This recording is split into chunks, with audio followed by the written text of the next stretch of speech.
life. He my friend, what's the problem? Friend? Yeah, well, I can't have friends. What's the problem, big man? The problem is, bitch, you don't get to have nigga friends. You lucky I let you have any motherfucking friends at all. But damn sure ain't gonna have no nigga friends. Listen, I tell you the whole thing. He wanted to give me a ride to the mall, and then after that, hotel room to talk about his problems he had with his wife. We just friends. What's your problem? Why is you so insecure? Well, if you hear this shit. No, nigga, I don't understand a motherfucking word. I don't speak stupid hoe babble. Bitch, you don't get to have nigga friends. Okay, the only friends you gonna have is bitches. It ain't gonna be no motherfucker riding no JC Penney either. No JC Penney, no TJ Maxx, no TD Jakes, no Foot Locker, no Kroger's. What's the name of the other place, Wade? City Trends? No, yeah, no motherfucking City Trends. Nowhere. If I catch you out with that motherfucker again, I'm gonna leave both y'all where I find you. Why is you so insecure? A real man wouldn't have a problem. I'm not a man, motherfucker. I'm a transformer. So fuck out of here. Get a big man. Ow! Ow, goddamn it. Still, nigga. Hold on, goddamn, man. Hold on, man. Nigga, that shit hurt. Nigga, you want this tattoo or not? Oh, you know what? Never mind. Watch out, dog. Watch out. Hey, Prime, you see my car key? No, nigga. Yeah, I gotta go over here and link up with Amy, man. You know that white girl I been talking to, right? I post a picture of her on Facebook. Nigga, I don't be on fucking Facebook, nigga. Ever since Kim blocked me on there, I don't fuck with no social media. So don't ask me about no fucking Facebook. Hey, calm down, Mario. I was just asking. Anyway, I'm about to go over there now, bro. Hey, you know that storm coming, right? Oh, fuck, man. Hey, where the fuck my car key?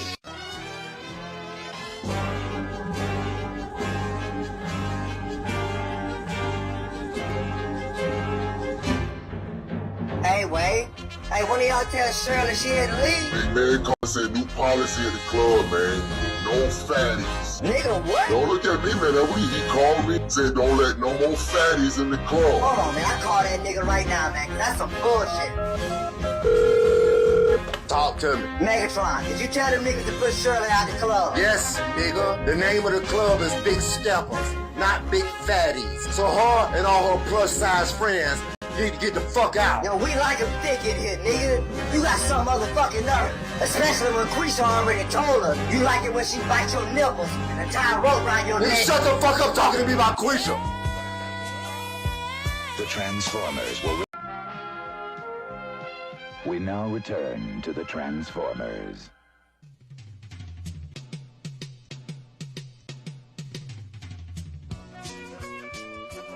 Hey, Scream. Look at these niggas coming in here like they big steppers. What it do, big man? What's happening, Brian? Oh, ain't shit. Okay, so I'm gonna let you niggas get 3 bricks and we're gonna run it back. Long as it ain't like last time, I'm good. Fuck you mean last time? You know what I'm talking about, man. That motherfucker Scream over there. Nigga, you say my name one more fucking time. Man, you better put a leash on that puppy before I light his ass up. Yeah, okay, nasty boy. Don't let that big stepper shit go to your head. I'm a big stepper for real, cockroach. I'm gonna show you when I step on you, motherfucker. Now before I transform and colonize your fucking house. I'm talking about whole infestation, nigga. Yeah, get him, Brian. Nigga, I lay eggs all over that motherfucker. Nigga, I get in your fridge and lay eggs on your eggs. And fuck you, Brian. Scream, I'm right here. I'm ready. Nigga, I stay ready. Hey, you niggas be quiet. I gotta go to Prime Pool Party. The rest of you motherfuckers get back to work.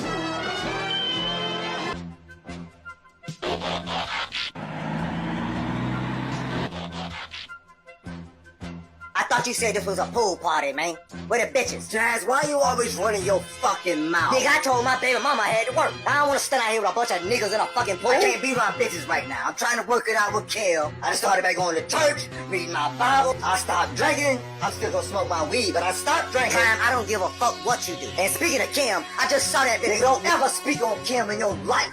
Ever. Nah, nigga, you need to be trying to work it out with Quisha. She the one had your back since day one. She the real ride or die Prime. You a stupid motherfucker. You think just cause you turn into old dusty ass Porsche, that make you somebody. You ain't nobody, nigga. Stay the fuck out of our business. Good afternoon. All right, Quisha, I had a long day. Go run my bath water. I said good afternoon. And I said, fuck your good afternoon, bath water. And after that, I want a back rub and some head. Come on. The Transformers will return after these messages. Hey, what's up? What's happening? I'm a little late because I'm a foodie. And I was eating and watching Spain took out Belgium. I think everyone's pretty much hoping Argentina loses. I think the consensus is pretty clear that everybody's rooting against Argentina. Anywho, happy, what's today? Happy Friday. I'm here for the next 3 hours. For 3 hours, and then I gotta go tanning because it's like 102. It'll be 102 today, so I gotta go outside, go tan, maybe go to the gym, maybe. So I should have been here an hour ago, but I was hungry, man. Marie Callender's was calling me. So how's everybody? Let me get to y'all's comments. Hey, thank you for becoming a member. I appreciate that. Thank you. Thank you. All right, Tasha says she's ready. Oh, I think it should be good. I think it'll be good today. I think we're going to put on a fantabulous show. Hey, man, I'll be telling everybody my birthday, man. But thank you. You know, I ain't these type of dudes, man. I don't be doing birthday streams, and I don't do all that extra shit. I don't. It ain't that serious. But I appreciate that. Thank you, though. Thank you. Mild Jesus in the house. Say Something is here. Cynical be everywhere. I think Cynical is just not one person. I think Cynical is a name for a group of people, because there's no way you're in all these people's channels and their chats at the same time. Ain't no way. But nonetheless, J3, what's happening? Okay, we good? Everybody's good? Oh, Zaxby, yo, I haven't had that since I was in Atlanta, man. Yeah. Okay, thank you. I appreciate that, but y'all ain't gotta. I'm really low key with my stuff like that, because people be like, "Oh, I know your birthday." I'm like, no. So people are weird like that. Hey, man. Hey. I clipped it. I appreciate it, bruh. Hey, I didn't know the clip was longer though. So yeah, shout out to Kevin Samuels, man. Matter of fact, shit. Since we here, you know, where is it at? Do I even have that old clip? I don't think I even have it, man. But I clipped it, so I emailed it to myself. Just gotta put it into my scenes. But yeah, I appreciate that. But I didn't know it was way longer than that. So shout out to rest in peace, Kevin Samuels and shit. You know, y'all keep talking about this man. He never give y'all a shout out. He never gave you niggas a shout out. I didn't even fuck with him like that. See what happens when you be your authentic true self? You ain't gotta go looking for validation and shit like that, man. That's crazy. Yeah, that's crazy.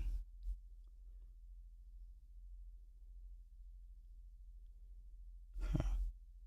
Yeah, I gotta re-upload that clip into it. Yeah, you know what? Let me see. Yeah, I thought I had it up in here. I guess not. So what I was gonna do? Hey, Ghost. Hey, man, thank you, bro. I appreciate that. Thank you. Much appreciation. Yeah, y'all know I don't be looking for stuff like that. Let's get on with it.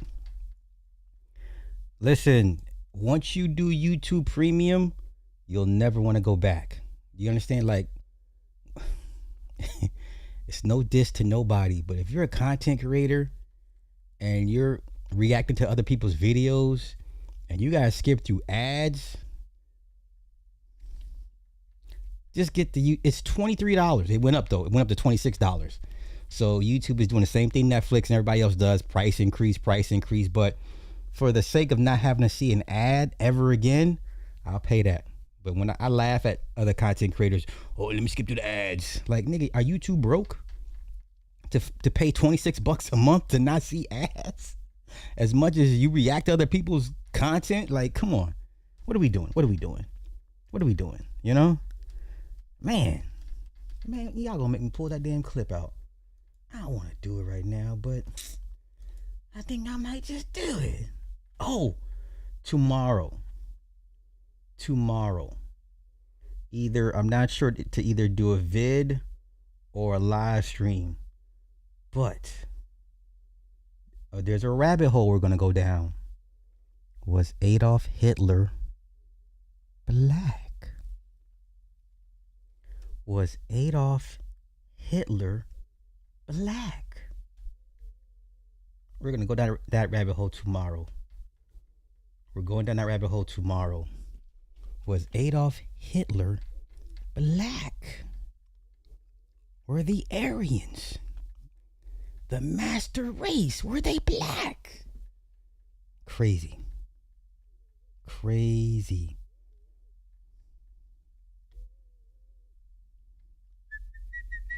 Well, that's the first time you heard it. I've heard it before. I've heard mentions and references, but hey, stranger things, man. Strange. I wouldn't be surprised at this point. I wouldn't be surprised. Okay, where do we go? Where do we go? Where do we go? Where do we go? Where do we go? Let's go. Where do we go first? Let's go. I was supposed to cover Greg Plattner. I was supposed to cover Greg Plattner, a Democrat running for U.S. Senate in Maine, decided to drop out. So this he decided to drop out. He decided to drop out because he's facing allegations of assaulting women. Now, people speak of this infamous tattoo that he had. It was a Nazi aligned tattoo. He got it covered up.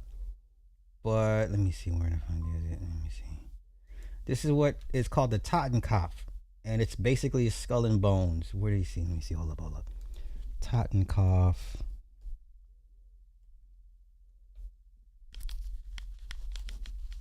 So the tattoo itself, it looks like this. Hold up.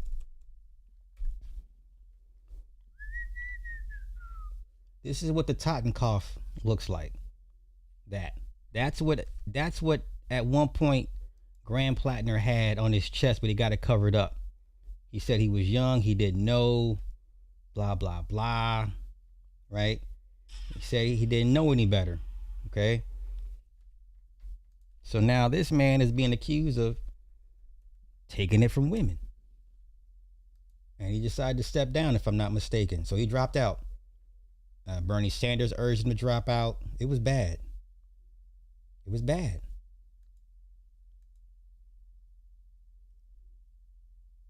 Let's go. Let's go.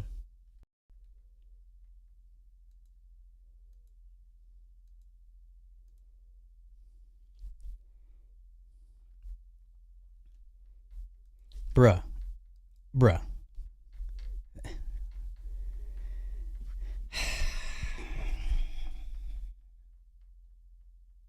Nobody calls me that, okay? Nobody uses my government like that. Nobody, okay? Nobody, none of my fam. I mean, listen, let me get you up out of here, man, because you're doing the most right now, bruh. You're doing the fucking most. You're doing the most. So let's do this. Let's remove the comment, and then let's put you on timeout, because you're doing too much, bruh. You're doing too much. Like, you're taking my kindness for weakness. Now let's get back to the show.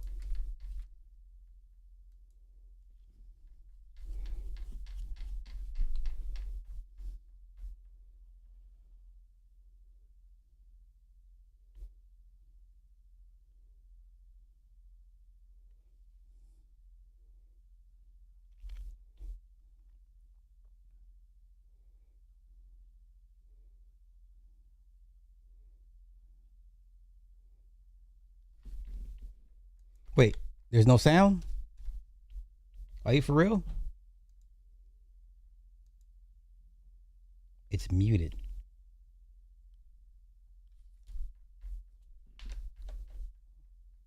Don't say that. Quit playing.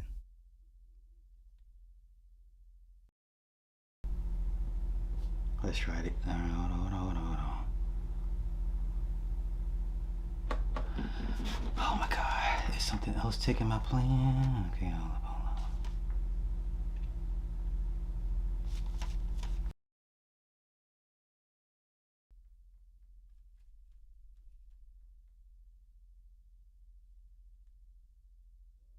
Okay, y'all can hear me.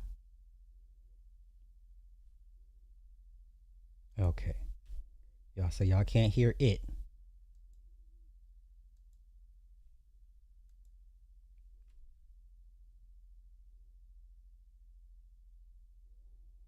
All right, this is the original tattoo before he had to cover it up.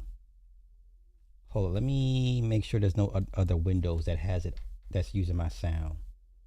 Because what I learned is if another app is using the sound, I won't be able to hear it. No sound at all. Wait, y'all can't hear me?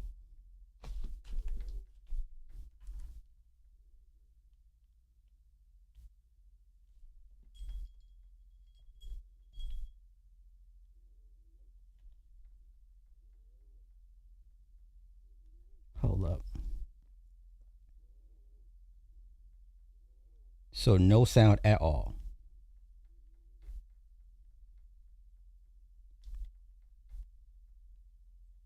Okay, y'all can hear me, right?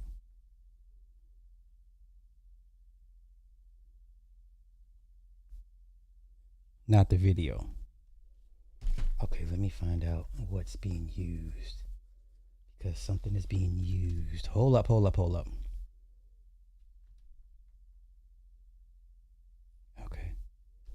Let me make sure that's all set. Okay. Output, no. Microphone, that. Okay, make sure nothing else is being used.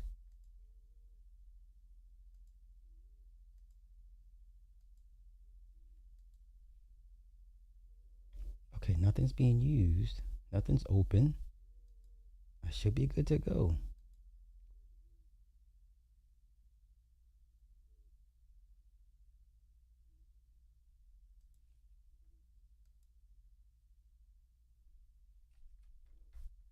All right, let's try it again.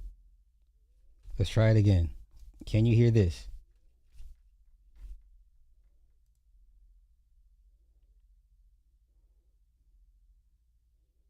Okay. Could y'all hear that? Were you able to hear that? The video is low, not the video.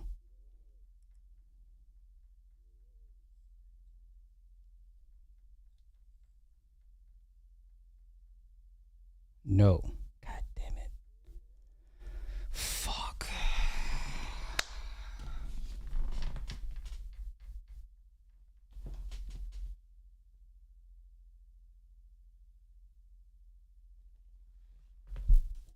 There's got to be something using the audio. It's going somewhere. I just don't know where. What the heck?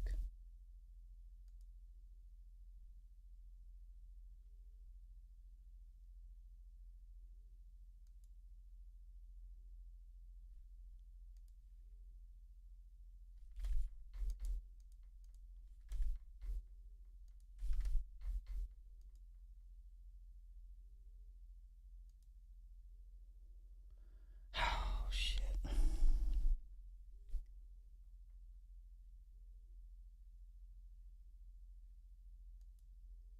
Okay, everything. I don't see nothing.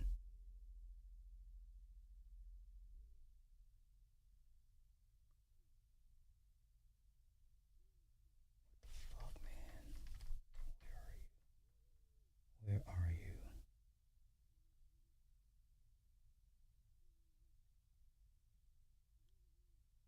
Oh, you know what?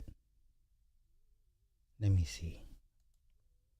Okay, that's not it. Nope, pause.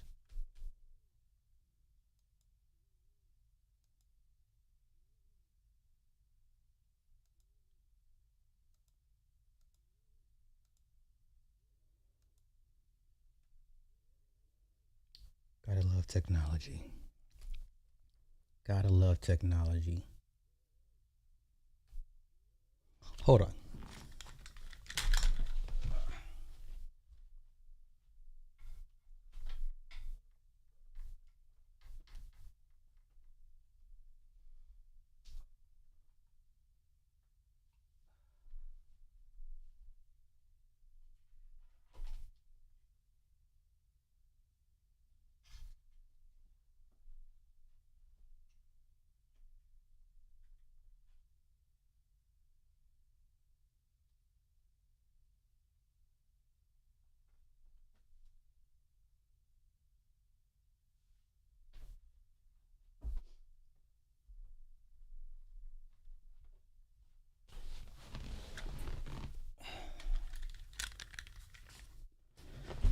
Hey.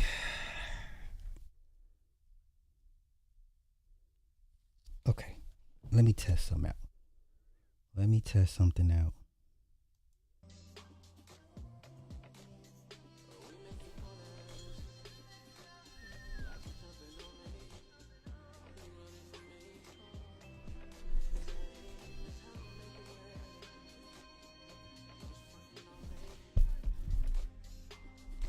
It's like the video that he's playing is muted. That's a better description.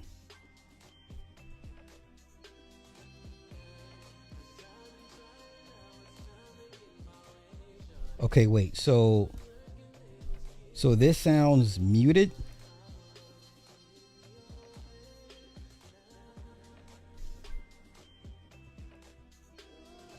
Mojo, thank you, brethren. Thank you. So that sounds muted. I have nothing open. I mean, nothing's playing. Just keep playing with the videos. It might work out right. It might. Hopefully it's a video. I don't know. Okay, let's try this. Let's try this.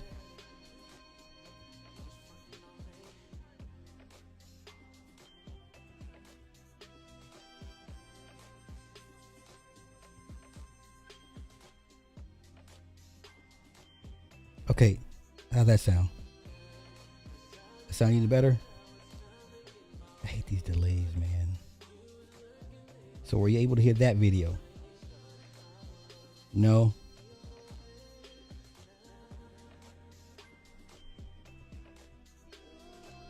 Let me try this, Steve. You hear music.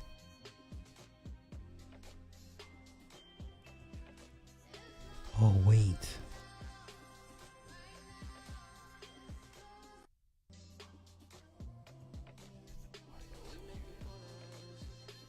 I think I may have found what the problem is.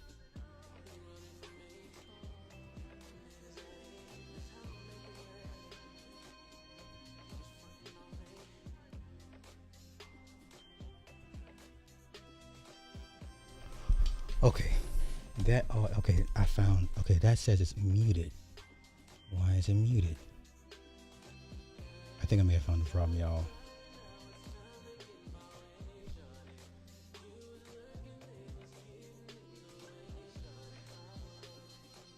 All system audio.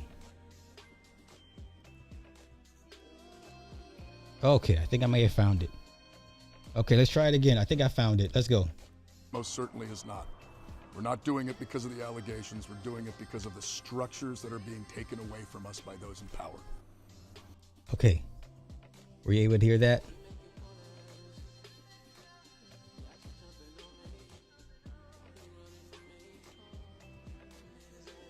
Okay. Okay, that's what it was. Okay. It was muted up here in the sound. Let's just burn through this, man, so we can get back on the show. Okay, good. And I also feel an immense amount of responsibility. Thank y'all for being patient. To everyone who has worked so hard to get us to where we are.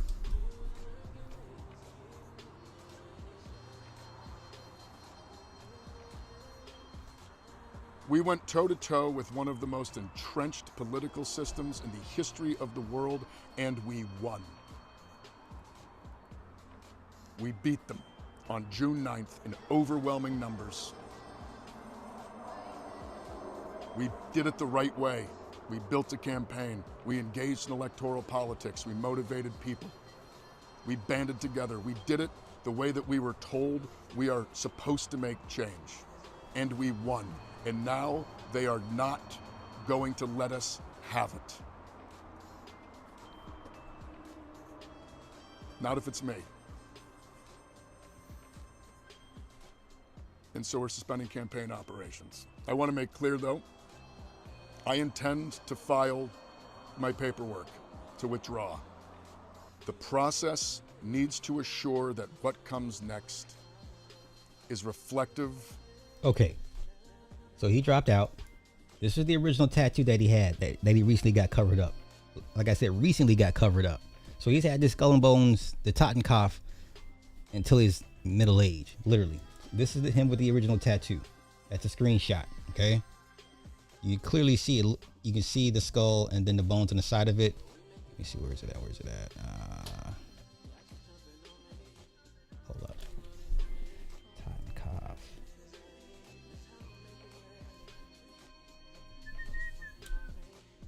So you can see the skull and the bones on the side. It's pretty much the same tattoo, but he recently got it covered up, not a couple years ago. So this man's been into his late 40s, early 50s with the Totenkopf, and everybody knows the Totenkopf is associated with SS guys. Where'd they go? Okay, let's see.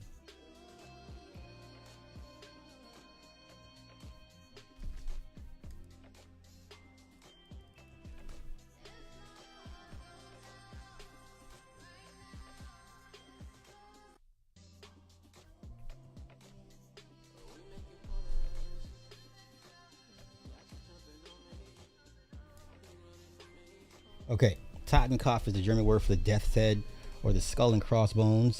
Historically applied to various military and pirate emblems, the term is most notoriously associated with Nazi Germany, where a specific skull design was adopted by the SS. Okay. Heinrich Himmler's SS adopted the Totenkopf as an official uniform emblem, featuring a cracked skull tilted to the left with the short bones. Okay, it was prominently worn on SS visor caps and used as an insignia by the SS. Okay, so there's no excuse for you not to know. Today, the display of the Nazi Totenkopf is illegal in several countries, including Germany, due to its association with the Holocaust and white supremacy. It is widely recognized as a hate symbol, though the broader skull and crossbones remains a common motif in entirely non-hateful context. Okay. So this is what the fuck he was wearing. Clearly he's in his 40s in this picture. That just goes to show. All right, let's move on. Let's move on. See, you say you were old head. Not in spirit, brethren. Not in spirit. Not in spirit. Jay, thank you for the 5. I appreciate the sound is clear. I can even hear the background music suited on the selection. Okay, that's what's up. Yeah, thank y'all for being patient through my audio issues. Okay.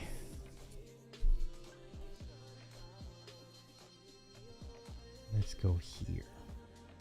I got time.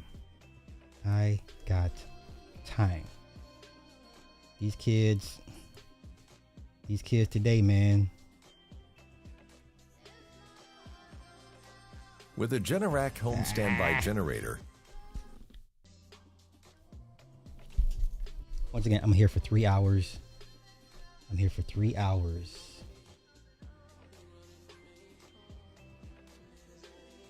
All right, let's go. This story here, man. From Baldwin County, a teenager is facing murder and attempted murder charges, accused of stabbing his parents Sunday night, killing one of them. Al Sharpe with reaction from a next-door neighbor, plus the very latest on this investigation. This was the scene on Augustine Drive Monday morning, more than 12 hours after deputies say a 17-year-old boy stabbed both his parents. The crime scene was spread across half the block and into several neighboring yards. Our male, who is still in critical condition but is hopefully going to survive, he was running to houses trying to get some help. Investigators say the teen and his parents apparently got into an argument over disciplinary actions. Deputies say it then turned violent, with the boy stabbing both of his parents inside and outside the home. A next-door neighbor described what she heard on her security camera. That was probably the hardest part, was pulling up my camera and, listening to it and listening to the father yelling for help, please help me, I don't want to die. And it just carried on down. And it looks like he was trying to find an open door, and I didn't know where he was. So I'm assuming all the little placards, that's where all the blood droplets are. Jeezy peas. So they made markings of every blood droplet. Jeez, that's crazy. Let's continue. Was, or where anybody was. Investigators say the teen's mother, 37-year-old Samantha Baker, died at the scene outside the home. and the father, 46-year-old Lance Baker, suffered multiple stab wounds. Deputies found him outside another home, and he was flown to the hospital. According to prosecutors, the juvenile locked himself inside the family home and called 911. It is really sad. It's very sad for this family having to deal with it. For everything that we can see at this point, this was an isolated domestic incident that really just got out of control. The juvenile suspect was arrested at the scene and is being charged as an adult. He appeared in district court for a bond hearing Monday morning, where prosecutors requested a high bond. I believe the defendant is a danger to himself and the public at this point. But as far as, I mean, what family member is going to take him in at this point? But continuing danger to the public, this was an isolated incident between him. However, we feel that he in particular is a danger to the public. Presiding Baldwin County Circuit Court Judge Clark Stankowski oversaw bond hearings today. He gave this juvenile suspect a total bond of $1 million. His release conditional upon GPS house arrest. He'll have 21 days to request a preliminary hearing. Reporting in Fairhope, Hal Sherrick, Fox 10 News. Man, listen, these kids have no fear. They don't fear death. They don't fear prison. You damn sure can't shame them. I mean, good luck. Good fucking luck. I mean, I hate that for these parents, man, but shit. Talk about a wicked generation curse. Generational curse is what I've been saying. You know what? That means nothing. Hearing going all right. Matter of fact, I'll do you one better. Remember the Senate hearings over the heart attack gun? Let me show you how useless these Senate hearings are about MK Ultra. Senate hearings. They listen, it's all for theater. It's all theater. You got to go back sometime. But the CIA's heart attack gun was revealed to the public during the 1975 Church Committee hearings, a series of Senate investigations into the covert abuses and illegal activities of U.S. intelligence agencies. This means nothing. It's a nothing burger. Okay, MK Ultra is real. Now what? Remember this? They flat out told you they had a heart attack gun, right? And there's theories of they have ice bullets, right? The bullet made of liquid nitrogen bullets. You know, fire at somebody and it dissipates into the body. They don't know what had again. There's no bullet fragments.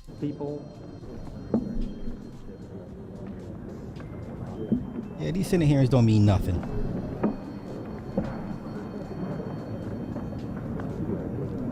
There it is there. Damn heart attack gun. I wonder if you roll that over.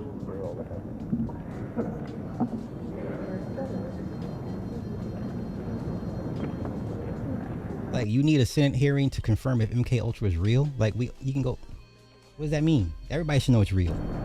Now, does this pistol fire the dart? Yes, it does, Mr. Chairman. The round thing at the top is obviously the sight. The rest of it is what is practically a normal .45, although it's special. However, it works by electricity. There's a battery in the handle, and it fires a small dart. So that when it fires silently? Almost silently, yes. Very little. What range does it have? 100 meters. 100 meters, I believe, about 100 yards, 100 meters. About 100 meters range. Right. And the dart itself, when it strikes the target, does the target know that he's been hit and about to die? That depends, Mr. Chairman, on the particular dart used. There are different kinds of these flechettes that were used in various weapon systems, and a special one was developed which potentially would be able to enter the target without perception. Without perception? Right. And did you find such darts in the library, in the laboratory? We did.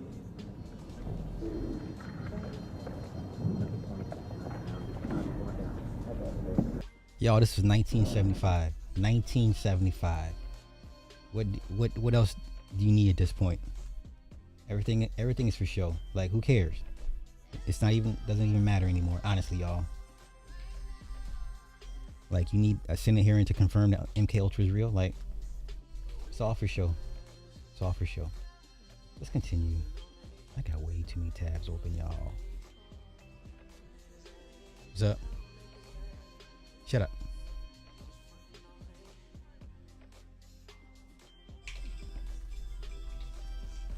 Let me see, what's this? ESPN, what we talking about?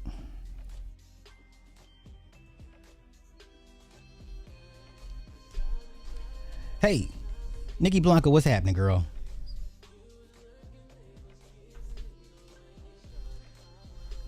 All right, where are we going from here? Let's go. Oh, Wimbledon updates. All right, so Coco got knocked off in the quarters. You're looking at, here's your, oh, she got knocked off in the semis.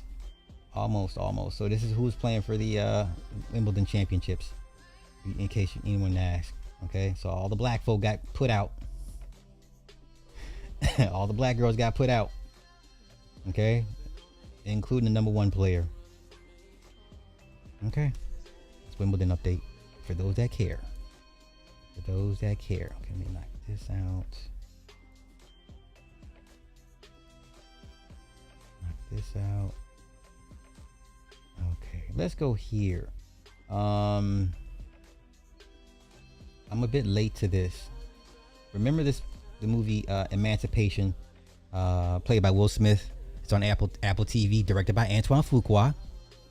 And it told the story of Whipped Peter. Everybody knows this photo. Like, you grew up, this photo was in everybody's history books. I didn't know they removed this photo. I did not know they removed this photo. Tonight, President Trump's attempts to scrub parts of American history appears to be gaining steam. The Washington Post reports the administration has ordered multiple national parks to remove information about slavery, which is part of Trump's order to eliminate, quote, corrosive ideology.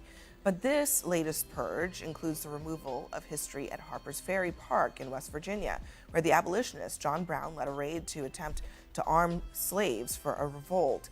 And also this iconic photograph known as the Scourged Back. It depicts a slave, likely named Peter Gordon, in 1863, and the wounds inflicted by his abusers.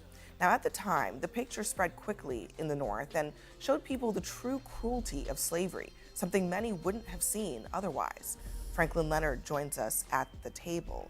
Now, many people have claimed that this isn't happening, that the whole purpose of this review is not, in large part, about scrubbing slavery and policing how slavery is mentioned by the parks and by the Smithsonian and others.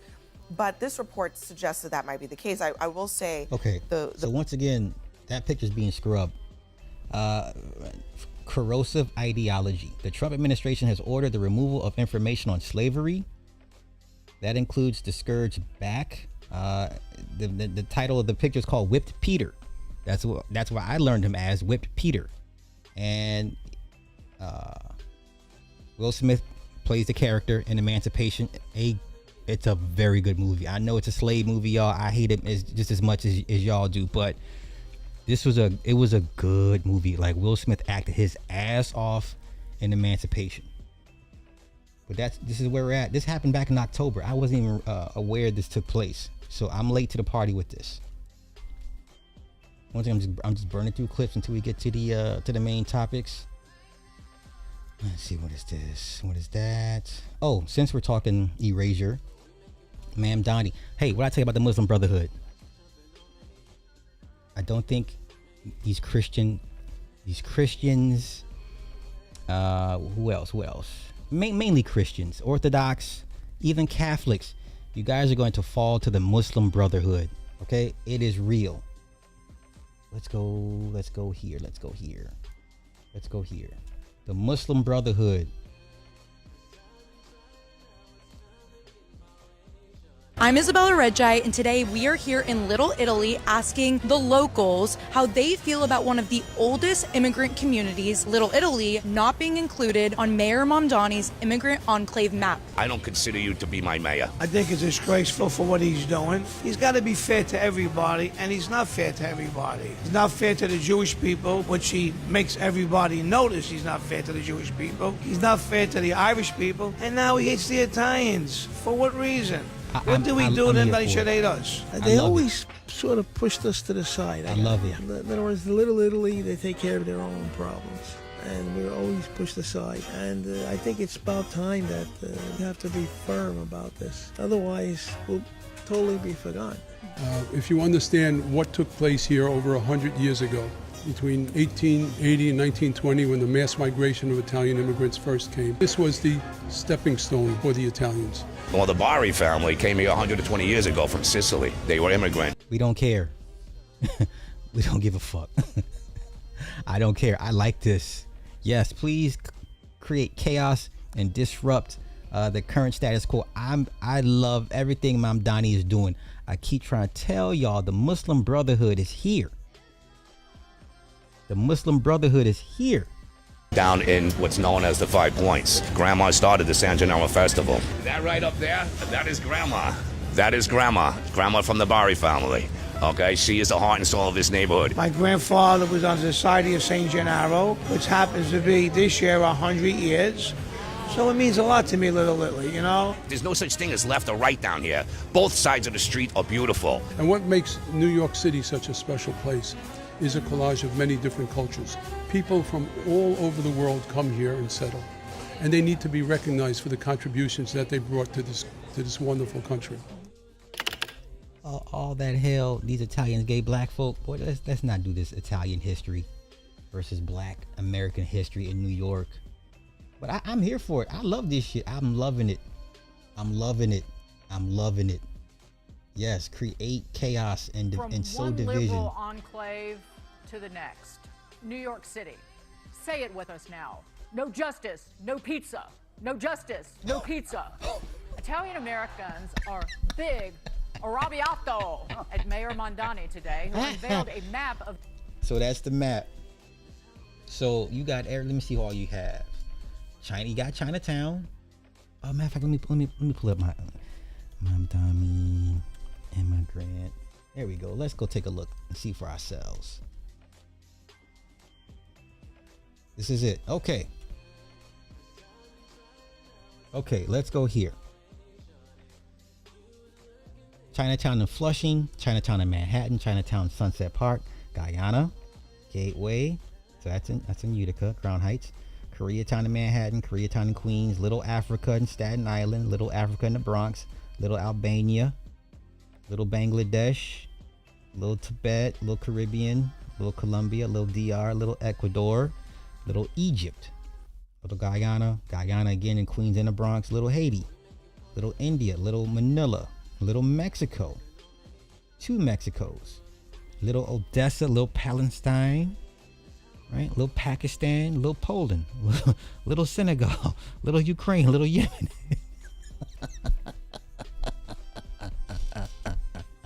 I'm here for it.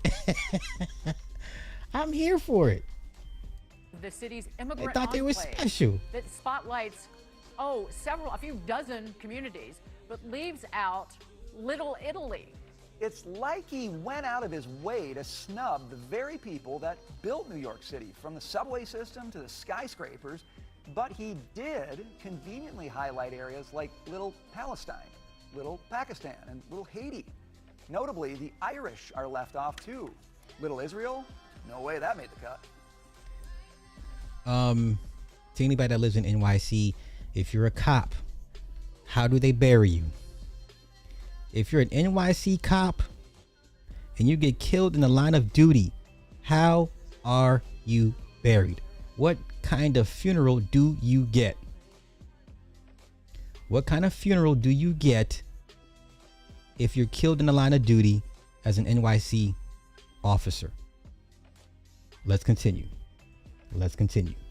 Don't call this erasure a conspiracy theory, because Mamdani has long had bad blood with the Italians, Who can forget his 2020 post that's still up today, flipping off a statue of Christopher Columbus? Caption, "Take it down." We didn't forget about it.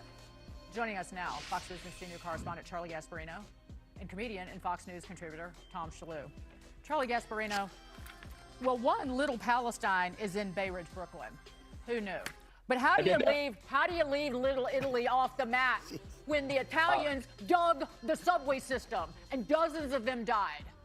I know. My grandfather, my great-grandfather, my father was I know everybody's grandparents, everybody's parents had something to do with the building and the construction of NYC. I know.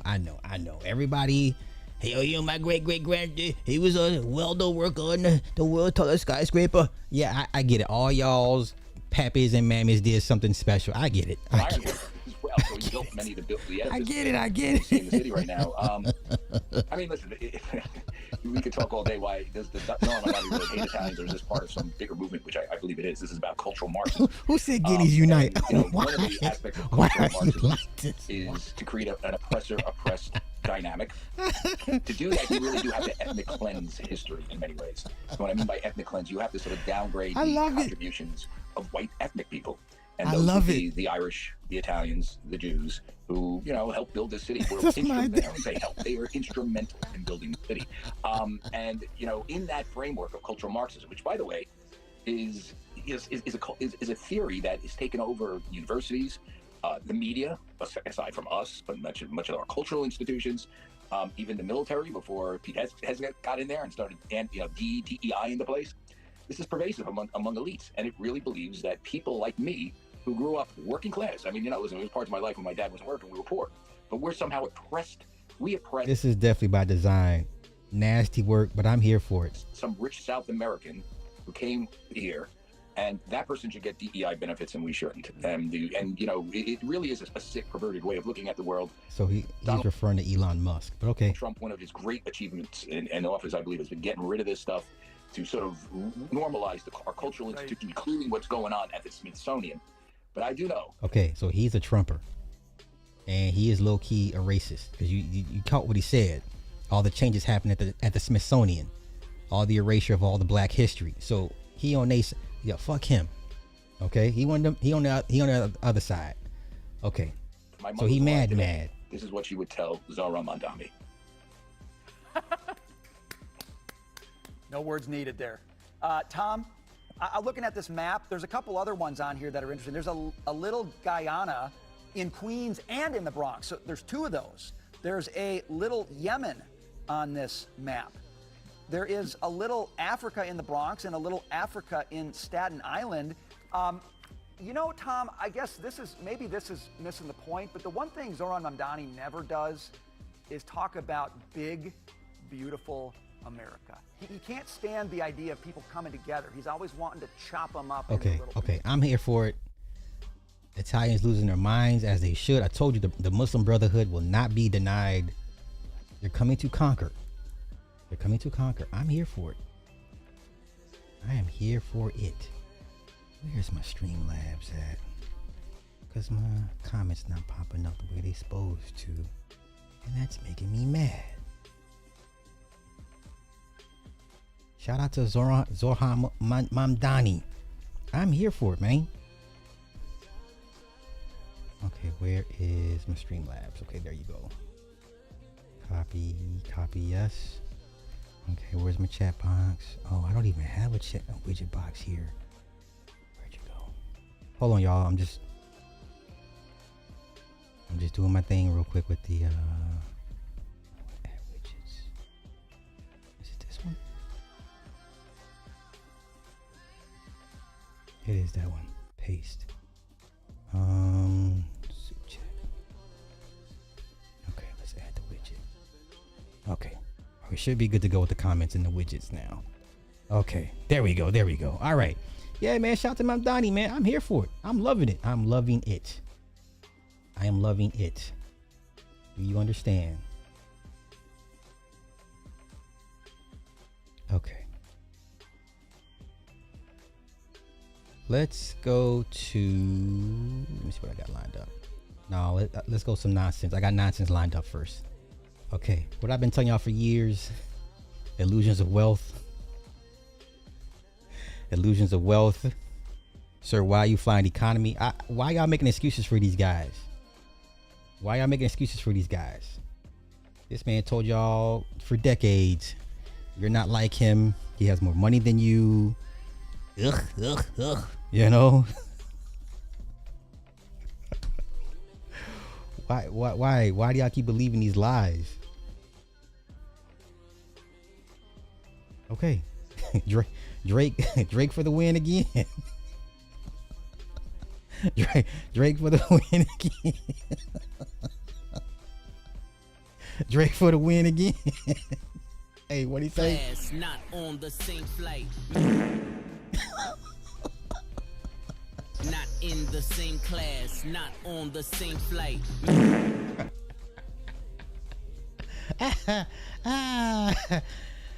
I'm here for it. Oh, let's go. Yeah, this was the whisper my name. Yeah. If I'm lying, I'm flying economy.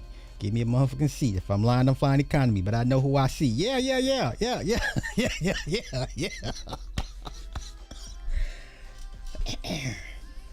Ciao. Yo, you spend 25 years flaunting your wealth in front of your poor fan base. Because poor people support you. Poor people support you. Or those you would deem poor. Your fan base is poor. Your fan base is, probably the majority of your fan base is at the poverty line, if not a little bit above. Okay? But hey, I'm here for it. Jay Jermaine, my man, thank you for the 10, brethren. I feel disrespected, Sly. I've been rocking with you for years. I still rock with you because I'm fine. What? We all good, brethren. Always. We all good. Yeah, man, Drake for the win, man. Come on. All right, let's keep it going. More shenanigans. What is this? I'll save that for later. Okay, let's go here. Okay, autism awareness. Now, looks can be deceiving. Okay, looks can be deceiving. Okay, what you think, what you're seeing is probably not what it is. So let's go ahead and play it. Once again, everything requires context. She better pray my wife don't come up here. She runs. Pay attention to what grandma's saying. Well, no, she can get away from me like that. Yes, I'm going to hold her here. I'm going to keep her safe. She ran all the way from down 301 up to here. She ran away from me. From what I understand from the video, the little girl just ran away from somewhere and the lady caught her. And so she's holding her by her hair. Would I hold my child by his hair? I hope I would never have to. Have I grabbed him by his head? Hell yeah. And let me tell you, we was at 4th of July 2 years ago. He was like 4. And you know the ones that you put in a little canister and it's like a little ball. You drop it in the canister and light it and it go in the air and go boom, the big one. When the fire went down into the canister, he ran his ass over and stuck his face right over it. When I got to him, I grabbed him by his head and snatched his head away from the very second that I snatched his head away, that thing came flying up out the little cylinder. So, you know, there are emergency situations where you might have to grab their ass by the head now, but holding them by the head, no. But she would definitely have on a straight jacket harness. Okay, that child is autistic. If you don't have an autistic child, you will never understand. Okay? Don't judge what you don't live. Personally, she shouldn't even be with grandma if she elopes. That's my opinion. Grandma's older. Anything can happen to her while she's out. Autism mom here for 22 years. She can hold her wrist. That's exactly the reason why I have my daughter with me everywhere and nobody can watch her. Okay.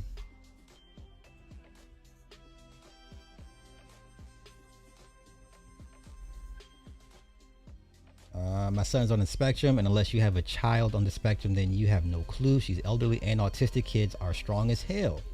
Hold my child by the hair if you have to keep him from eloping.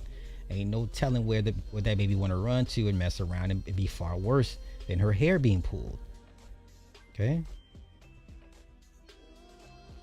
Maybe holding her that way actually helps without her really hurting her. It doesn't look like the baby is hurt. It just looked like it may be wrong because we see her gripped by the head. But I think Granny got it. But I will say she's too old to be caring for her and dangerous. I agree. Why is Granny watching a preteen autistic child? Y'all doing too much, man. And I'm gonna keep saying it. Society is not ready or built or want to be dealing with autistic children like that. Okay. They see that lady is old, so instead of taking out a phone to record her, why not just step in and help? Okay. Ain't no running chasing her grandma had to do what the fuck she had to do. I've had to grab my son's dreads to catch him once or twice. Okay. It is what it is, man.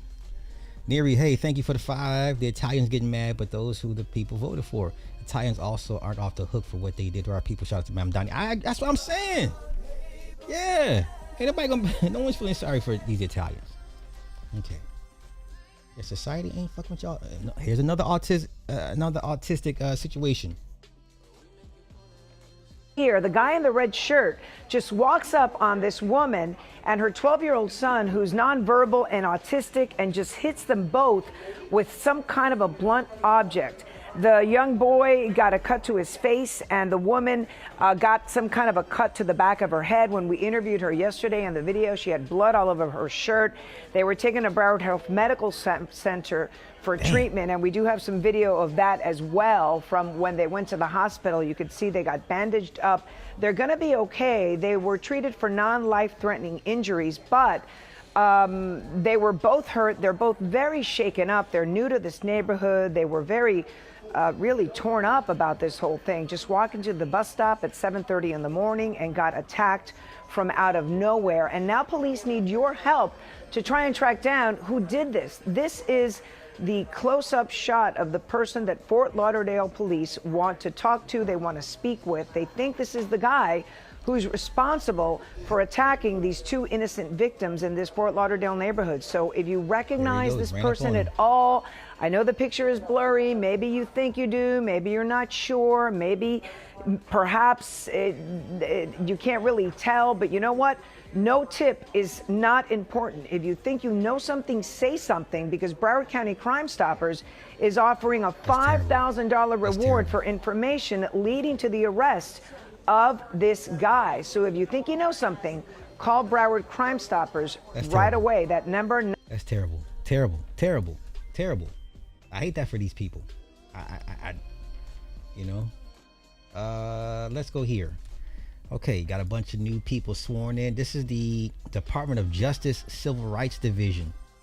Okay, these are the new hires for the Department of Justice Civil Rights Division. I see some specks of pepper, but I see a lot of salt. I see a lot of salt and mayonnaise. I see a couple specks of pepper. Okay, pay attention. And, she look Indian. Here in the red, she look Indian. She don't count. Y'all pay attention.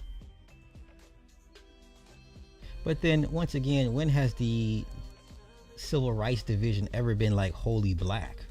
It's always been white folk, though, to be honest with you. I could be wrong.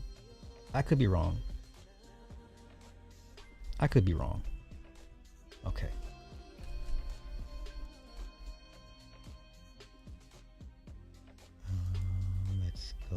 Let's go here. Run clubs.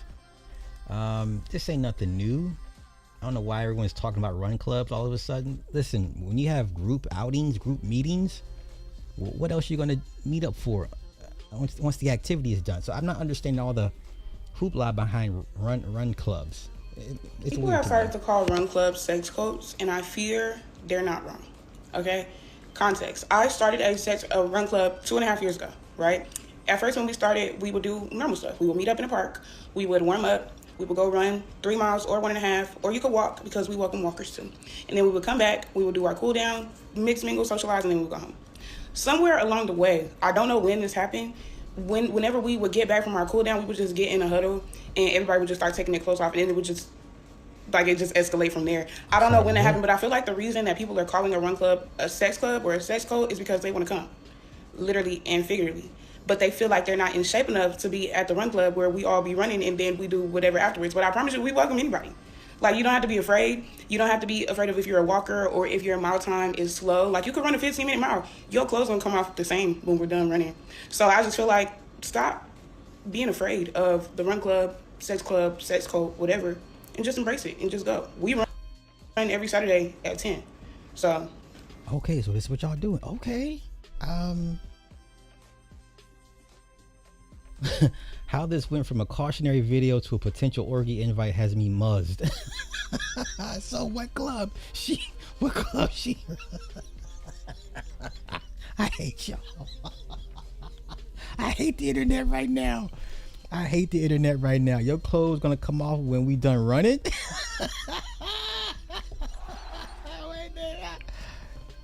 I love running, but I do not have sex, so I would probably just run away at the end. See you, everybody.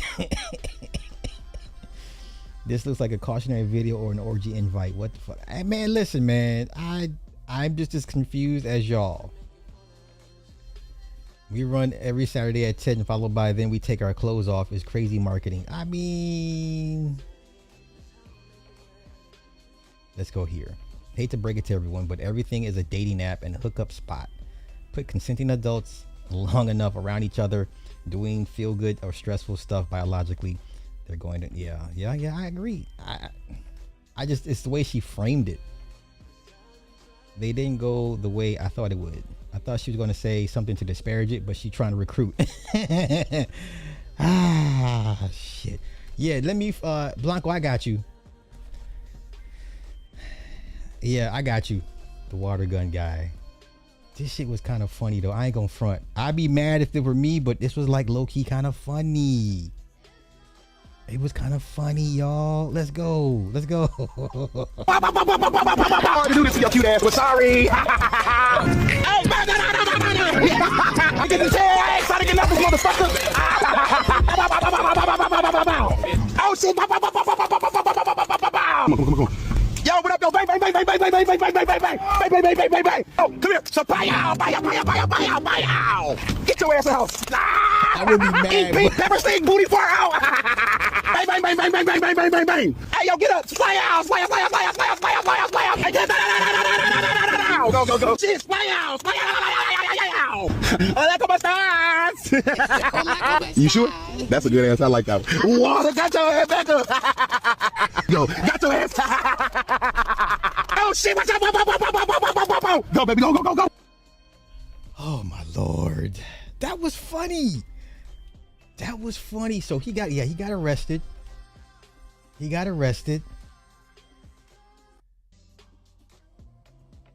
Okay, these are the guns he was using. I may have to indulge in one. 2-pack electric water guns for adults. USB-C charging port, automatic power. Oh, okay. Yo, looks like I had to give me a new toy. More than 100 times continuous high power water blast per fully watered tank. 26 feet long range distance, fully battery supply, over 3,000 water blast. You can directly connect the wires for charging without having to remove the battery. Okay. Y'all, for $50? $50?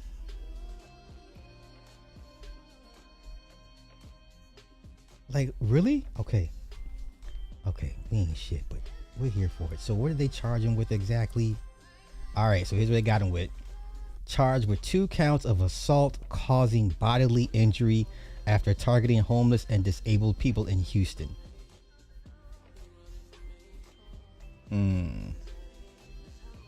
Okay, maybe if he weren't targeting homeless people per se and disabled, if he was just hitting up everybody, I don't know. Christopher Case. Let's go. You said loading the cart now? It's funny.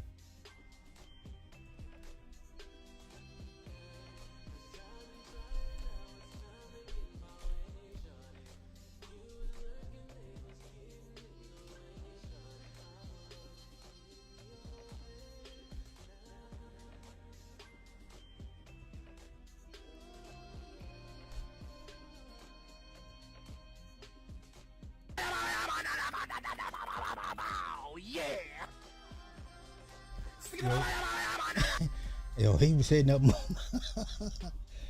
Oh my goodness. Okay, let's see.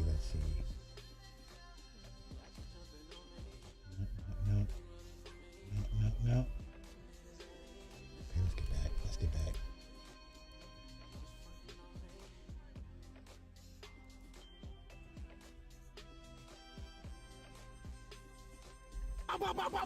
Hard to do this to your cute.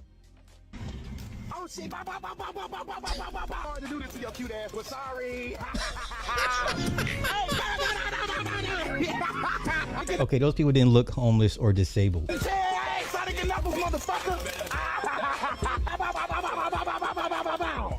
Oh shit! Come on. Yo, what up, though? Bang. Oh, come here. So, pow. Oh, Lord. Get your ass in the house. Pink pepper steak, booty far out. Bang. Hey, yo, get up. Fly out. They locked this nigga up. Okay, hopefully this is an actual story. Police call a crime. We showed you these videos last. Prank. Police call a crime. We showed you these videos last night. People often in vulnerable states sprayed down with water guns, then plastered on social media for views. Yeah, Erica, and he was quick to admit he's doing this for the views. He's trying to build an online following. Still, though, we asked him, is he worried about doing so at other people's expense? Many of those videos, you saw them last night, which some might term degrading. He says he'd apologize to anyone who felt like they were degraded, but at the end of the day, he doesn't think he did any real harm. I wanted to start streaming and doing other things and making more money. Part of the reason self-described comedian Christopher K says he embarked on water gun drive-by. Sir, why are you answering the door with your shirt off? You see what social media has created, y'all? The chase for dopamine and endorphins through social media, like, got you taking jail chances. That's crazy. Since last summer, filming himself driving around Southwest Houston and Midtown, ambushing strangers with water guns. Say, bro, you look a little hot. Thursday, he was arrested and charged with 2 counts of assault for spraying 2 men June 4th. Many of his targets appear to be homeless, and police say some of his victims were disabled. But why homeless people in particular? Why target some of the city? In my videos, I don't just shoot homeless people. In one video, he lures a woman to his car with the promise of money. How you doing today? You doing good? You hot out there? In another, he tosses food at a man before spraying him. Hurry up, man. I gotta get out of here. I love That's you, brother. Messed up. Really, look, right here. Keep this in front of I just put this in front of the door. I walk and pray every day. Every time I go out, I pray before I go and shoot these people because I really don't want to hurt nobody.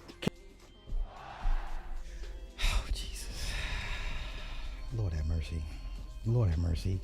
He said he prayed that he don't. Did this man just really say he prayed that he don't? This nigga say he actually prayed that he don't hurt nobody. Case insists his water guns were set to the lowest possible setting, but that offers no protection from feeling degraded and humiliated. I'm totally 1,000% sorry for this. And that's not just saying this because I'm caught. He directed us to this video on his YouTube channel of him feeding the homeless 5 months ago with his daughter. But then there's posts like this, where he refers to some of his targets as zombies. Some say that's dehumanizing. I'm not calling them zombies because that's what they are. It's all commentary for the content. It's not what I really truly mean. I love everybody, genuinely. Love isn't how everyone describes it. That is kind of rude, but I mean, it's hot as heck out here. That's like so disrespect kind of thing. The kind of thing Kay says he's finally through with. They took all my water guns. You can easily go buy more, but I told them I'm done with it. I'm not going to shoot nobody no more. And tonight, those controversial videos still up on all of his social media accounts. No discussion today about removing them, but he did express regret about not posting more of what he calls his good deeds. He says he plans to post more of those in the future. Prank. They ain't gonna get the numbers, bruh. That's the whole reason why you. Oh my God. What is wrong with people, Cheesy Pete's? That was funny as hell. That was funny. I mean, I'd be pissed if it were me, though. I'm not saying a lot of y'all. I would be super pissed. I would be super pissed. Like, for real. For real. Okay. Let's see. Ozempic strikes again. Looks like that guy Charlize Theron. Wow, that's too thin. If she were naturally this thin, I wouldn't be tripping. I don't know. Is it Ozempic or is she just in shape and just really working out? And I don't know, y'all. Okay. I'm gonna say she doesn't work out because I don't see any muscle tone in her arms. I mean, she may work out for a role, but I don't think she's a natural just gym goer. I don't know. I could be wrong. Is this Ozempic? Is this Ozempic? Does she look Ozempic, y'all? I mean, she's always been thin. And then let's go to Brandy. They talking bad about Brandy.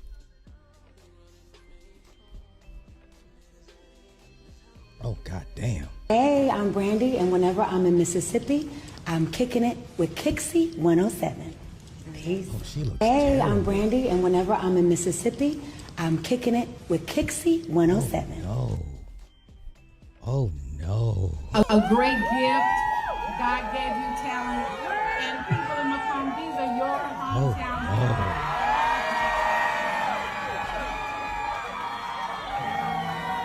Oh no. Oh my God, hi. Look Oh, at no. Macomb, Mississippi. A great gift. She looks terrible. I don't know, y'all. This is her 2022. Ooh. Shit. I don't know, y'all. I don't know. The braids ain't helping either. Oh, see now, look what y'all done did. Look what y'all done did. Y'all ain't right. Y'all ain't right. I will say that I think Chadwick's last movie, 21 Bridges, he looked sick. I mean, clearly he looked sick in that. And Five Bloods with Spike Lee and Delroy Lindo, he clearly was at the end of his rope at that point. But right here, you couldn't tell. That man was sick. Now, see how they doing, everybody? See how they doing, everybody? What's over her hair? Is that a lace front? What is this around her head? What is all this? Ladies, help me out. What is this? The baby hairs? What are we doing? She looked like the auntie that came out of rehab. You know, she went away for a couple years and she got clean because she'd been strung out. You know what I'm saying? She came home from a halfway house. Who is this? I don't know. Who was you? Oh no. Y'all, what's going on?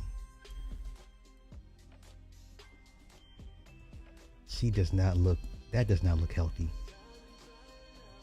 That does not look healthy. This does not look healthy. Nah, y'all In Mississippi, I'm kicking it with Kixie 107. Peace. No, sis. I don't know. Y'all gotta stop this shit. Okay. I'm just asking questions, man. Oh, shit. Okay, that's a bad photo. Y'all on socials mocking Brandy the same way y'all mock Chadwick Boseman. I don't recall people mocking Chadwick Boseman. I didn't catch that. Were people mocking Chadwick Boseman at the end? I don't think so. I didn't catch that. I didn't see none of that. The way Chad was treated before he transitioned will never not bother me. People do not learn. I don't remember all that.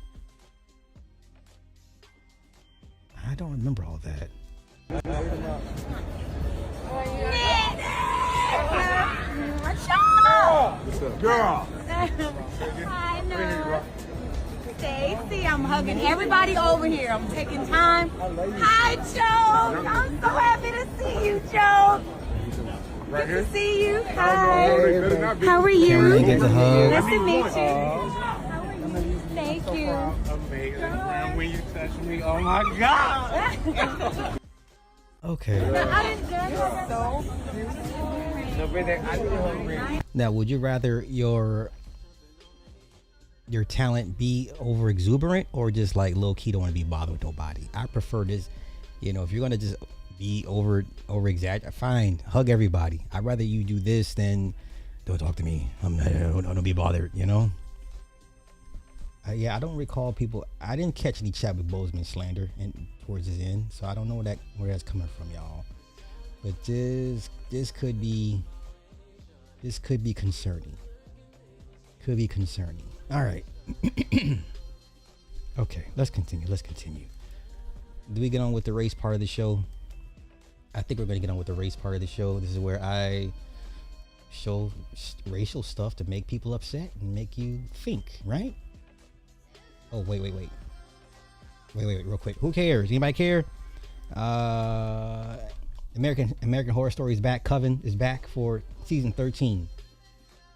September 24th. So they're shooting it right now.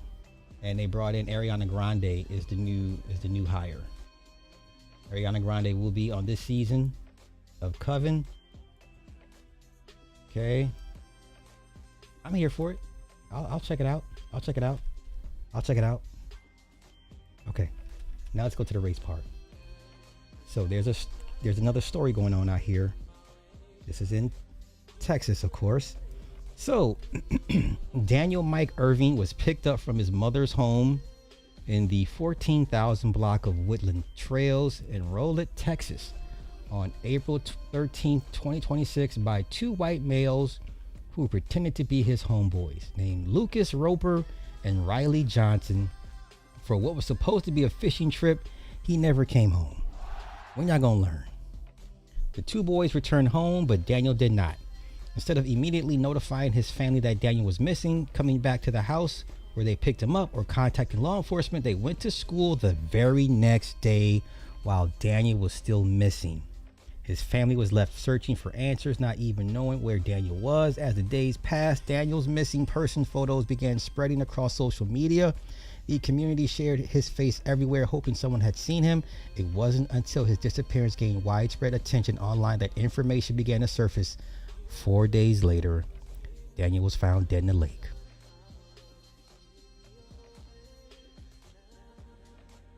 Okay. This woman said, "I'm Daniel Mike Irving's sister, Lee Cinco, on Facebook. I've shared his story on my page, and I'm asking everyone to please share it to help bring awareness to his case. Every share helps keep his name and story in front of the community. Thank you for all your support, your kind words, and for standing with our family during this difficult time." And y'all gonna learn. Stop being nice to every fucking body. I think that was the case with Nolan Wells. We're gonna go over his parents' interview. Stop teaching your kids to be nice to everybody. You have a black ass son. There is no being nice to everybody. Everybody is not your fucking friend. Okay? So let's see. Has anyone been charged? I highly doubt it. Daniel Irving. If you got black ass sons, you better start raise them like Vegeta raised Trunks. Stop being nice. Okay? Stop fucking being nice. Your kids don't have the luxury of being nice, especially your sons. Your sons don't have the luxury of being nice. Nice will get you killed. I tell people all this. I tell nice people all this all the time. Stop being nice to people. Shit will get you killed.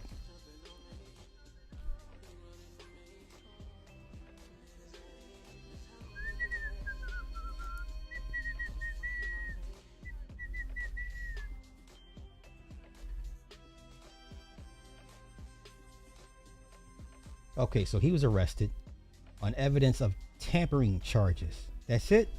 Wow. So that's it, huh? Tampering. So now the family says they're frustrated by what they believe has been a lack of accountability. One of the teens, Lucas Roper, was recently arrested on charge of tampering with evidence with intent to impair. No one has been charged in connection with Daniel's death, and the second friend has not been arrested. Okay. Have to bury their child. Y'all got it, man. Right here to the left of me is a picture of Daniel.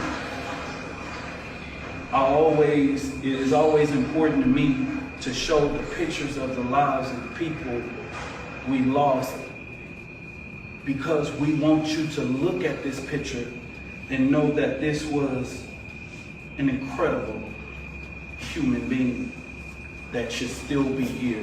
I'm going to ask his aunt, Keisha Blake.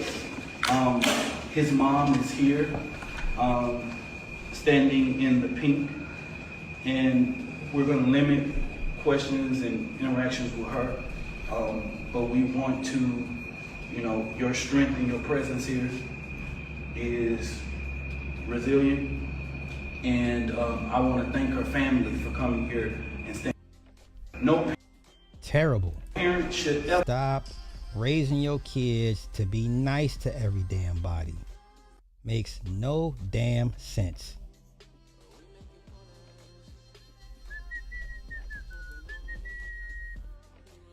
We are here because a young man, Daniel Mike Irvin, should still be here.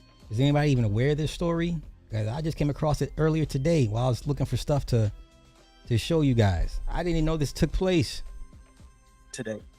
Instead, his family confusion instead of urgency. They have been met with delays instead of accountability.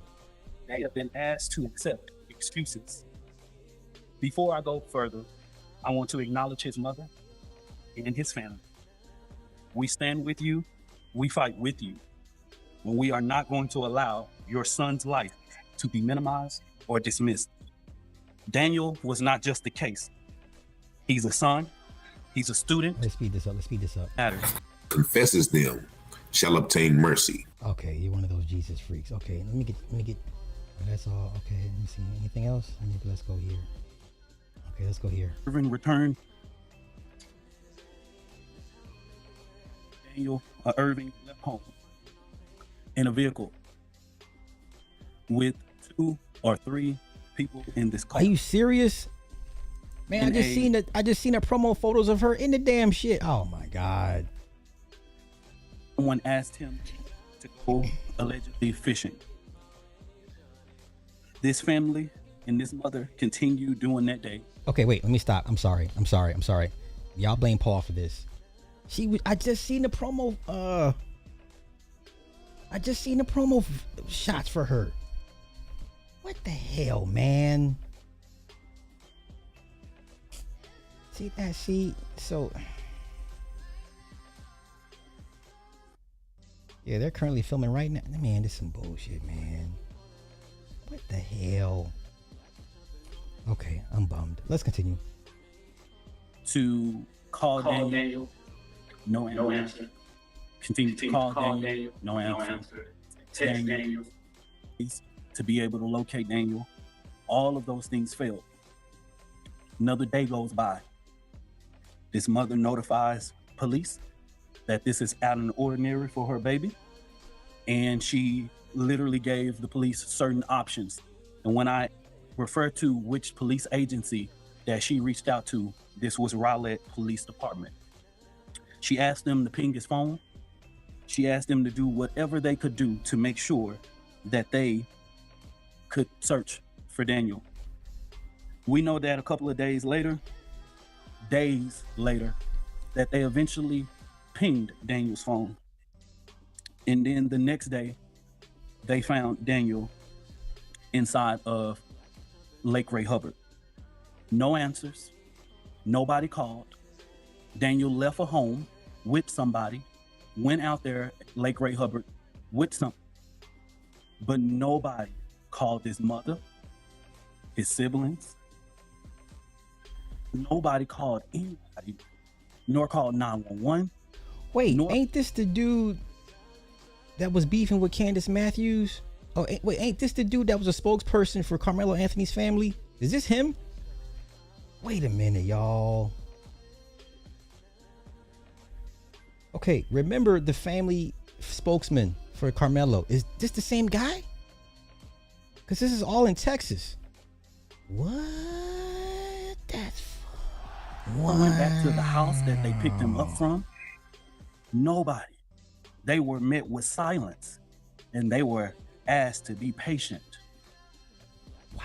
Now we know that there were two people that Daniel was with. And those two people, one of those individuals came into Raleigh Police Department with his parents, trying to say that this was an accident, trying to display that this was an accident. Now, rather try to repeat his words, I am going to bring his aunt in just a second to give a little bit of behind the scenes of what this family has had to go through. But all we have to say is that if an accident, why didn't you call 911? And it is okay for this family to not accept that as a response or some reason of justification on as to why Daniel is not here. No parent should ever have to bury their child. All right, so I'm gonna stop it right there. Okay. Let me get you. Okay, so the auntie's gonna speak.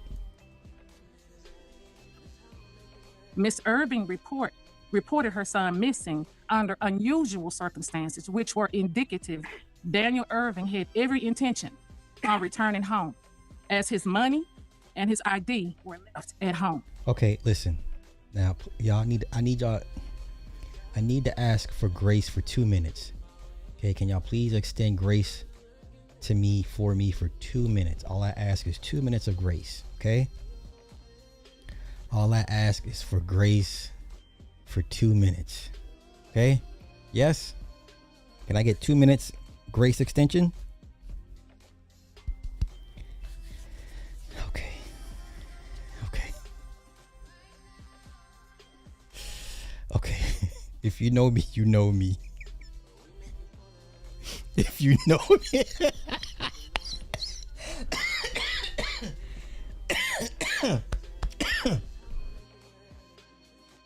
Okay.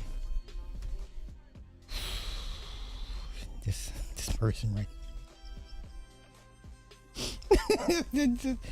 this woman right here. I'm going. Okay, let's continue. Yet the cries of Miss Irving regarding a mother's heart of knowing when her child is in danger were dismissed. I'm good. This is indisputable. We, the family, are aware of the fact one of the Caucasian males provided a statement to the Raleigh Police Department on April the 16th, 2026 at 12:55 p.m. implicating himself as an individual who invited and observed Daniel drown, yet failed to call 911, it's not funny, rendered aid, and did not come forward 3 days after coverage of Daniel as a missing person expanded. We know the other male Caucasian implicated never came forward and was only interrogated after the initial individual came forward. We know both individuals extended an invitation to Daniel. Okay, wait. Okay, listen.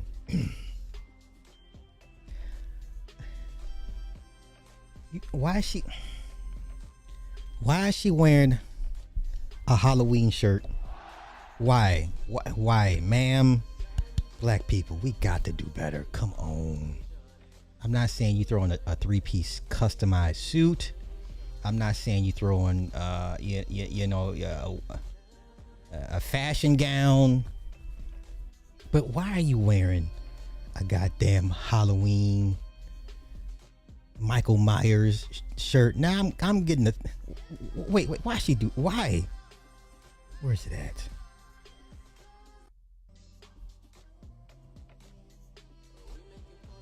Wait. Hold on. All I hear. Listen. This is all I hear now. This is all I hear. You ready? Curated after this is all I narrative of which Daniel Irving is absent the ability to speak for himself. Went home Monday evening after observing Daniel Irving drown by going underneath the water.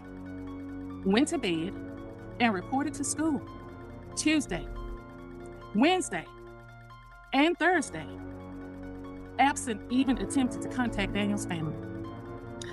We, the family, are deeply inclined these individuals intended on no one looking for Daniel, fighting for Daniel, advocating for Daniel, and seeking justice for Daniel. Okay, so we can stop it right there as it relates. Why?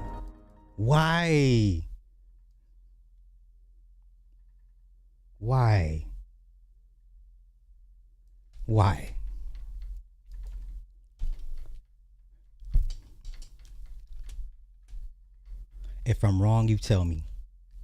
If I'm wrong, I'm wrong.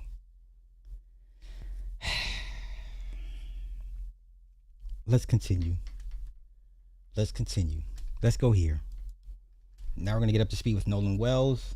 Let's get up to speed. Let's go. Learn about the Nolan Wells case, the more I'm convinced that it was a Klan initiation ritual. One kid's parent is a judge, another kid's parent is a lawyer, and another kid's parent works in the jail. Happens in Mississippi on the 250th anniversary of our country, not to mention all the black people that have been found hanging from trees and the big group of white masked men marching on the Capitol. This is all Klan activity. The racism in this country disgusts me, and it's a big reason why I'm no contact with most of my family.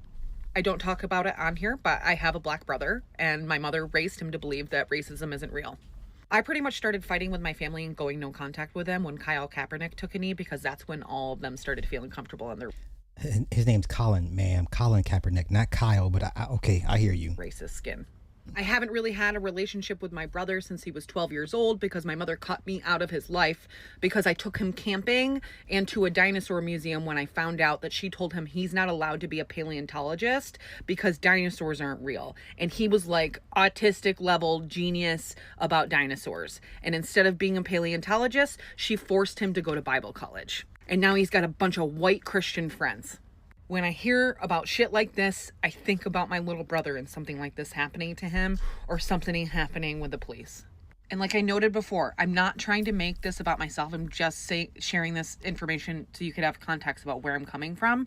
But if we don't keep speaking up about this stuff and about the Epstein files, nothing is going to be done about it. Okay, ma'am. Epstein files, that's children. Ma'am, this has nothing. You know what? Let's go and get to it. Let's go and get to the interview. Let's go ahead and get to it. Make of it what you will. Let me just say this. I do find some fault with the parents. I do. Stop raising your kids to be fucking nice. We don't live in a nice world. We don't live in a nice society. What is nice about the state of condition that we live in? What's nice about it? Your home may be nice, the car you're driving is nice, but outside of those two bubbles, it's not a nice world. You're setting your children up for failure. But let's take a listen.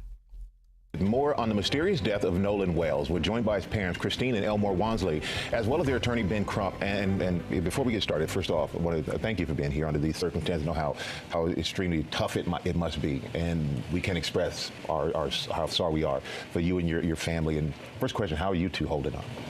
Taking it second by second. Day by day. Second by second. Let me tell you how nasty the internet is. They're already questioning this woman if she's FBA.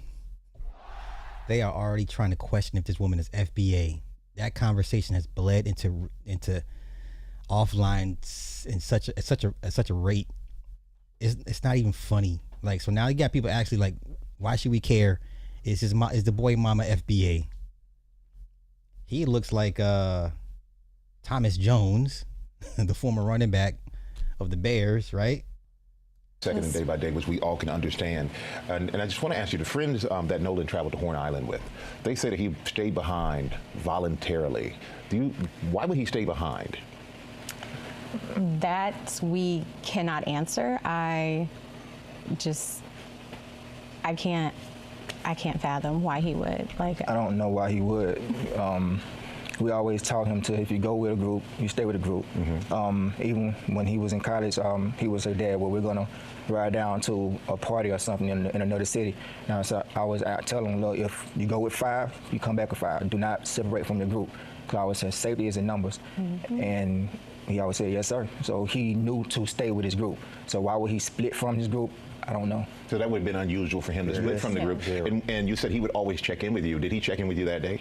So that day, no, I don't. But of course, too, they were on the boat. And usually when he is out there, which it's not uncommon, he's, I think, since last year, he's been going there occasionally with his friends. And so it would always just be like, hey, Mom, I'm back, type of thing. But this time there was no call or text from him. It was from his friend. And then, too, really didn't worry a lot about it because, it was his last weekend to have fun. Because that Monday he had to report to school. We was preparing to take him back for camp. prepare for the season. So, you know, we're gonna see. He wanted to have his last little hurrah before he locked down and get ready for the season. Because, like I said, the entire summer he's training. He got more serious. He started to understand what I was trying to tell him about football, not just being fun, but as you get farther in it, it becomes a business. If you want to excel, you have to understand. And you have to understand both at the same time. And we know, Ben, that you said that you're going to do an independent investigation. Yes.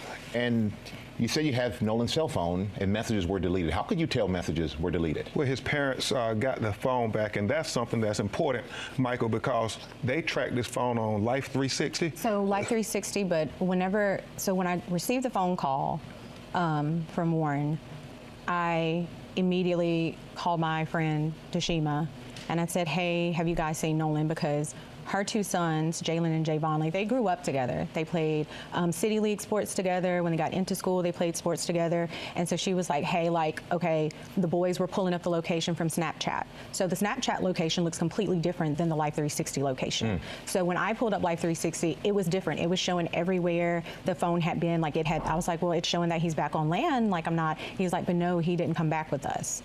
Well, how were you able to get the phone? So we tracked it, and my friend Tashima went and picked it up. Okay, now remember when she first spoke on the boy's phone, she said it was returned to her or brought to the house. I had asked the question, well, who brought it to the house? Why would you leave that part out? Now all of a sudden she had to go track the phone. They had to go to the boy's house, the two friends' house, to go get the phone. Once again, her first initial statement was it was brought to her.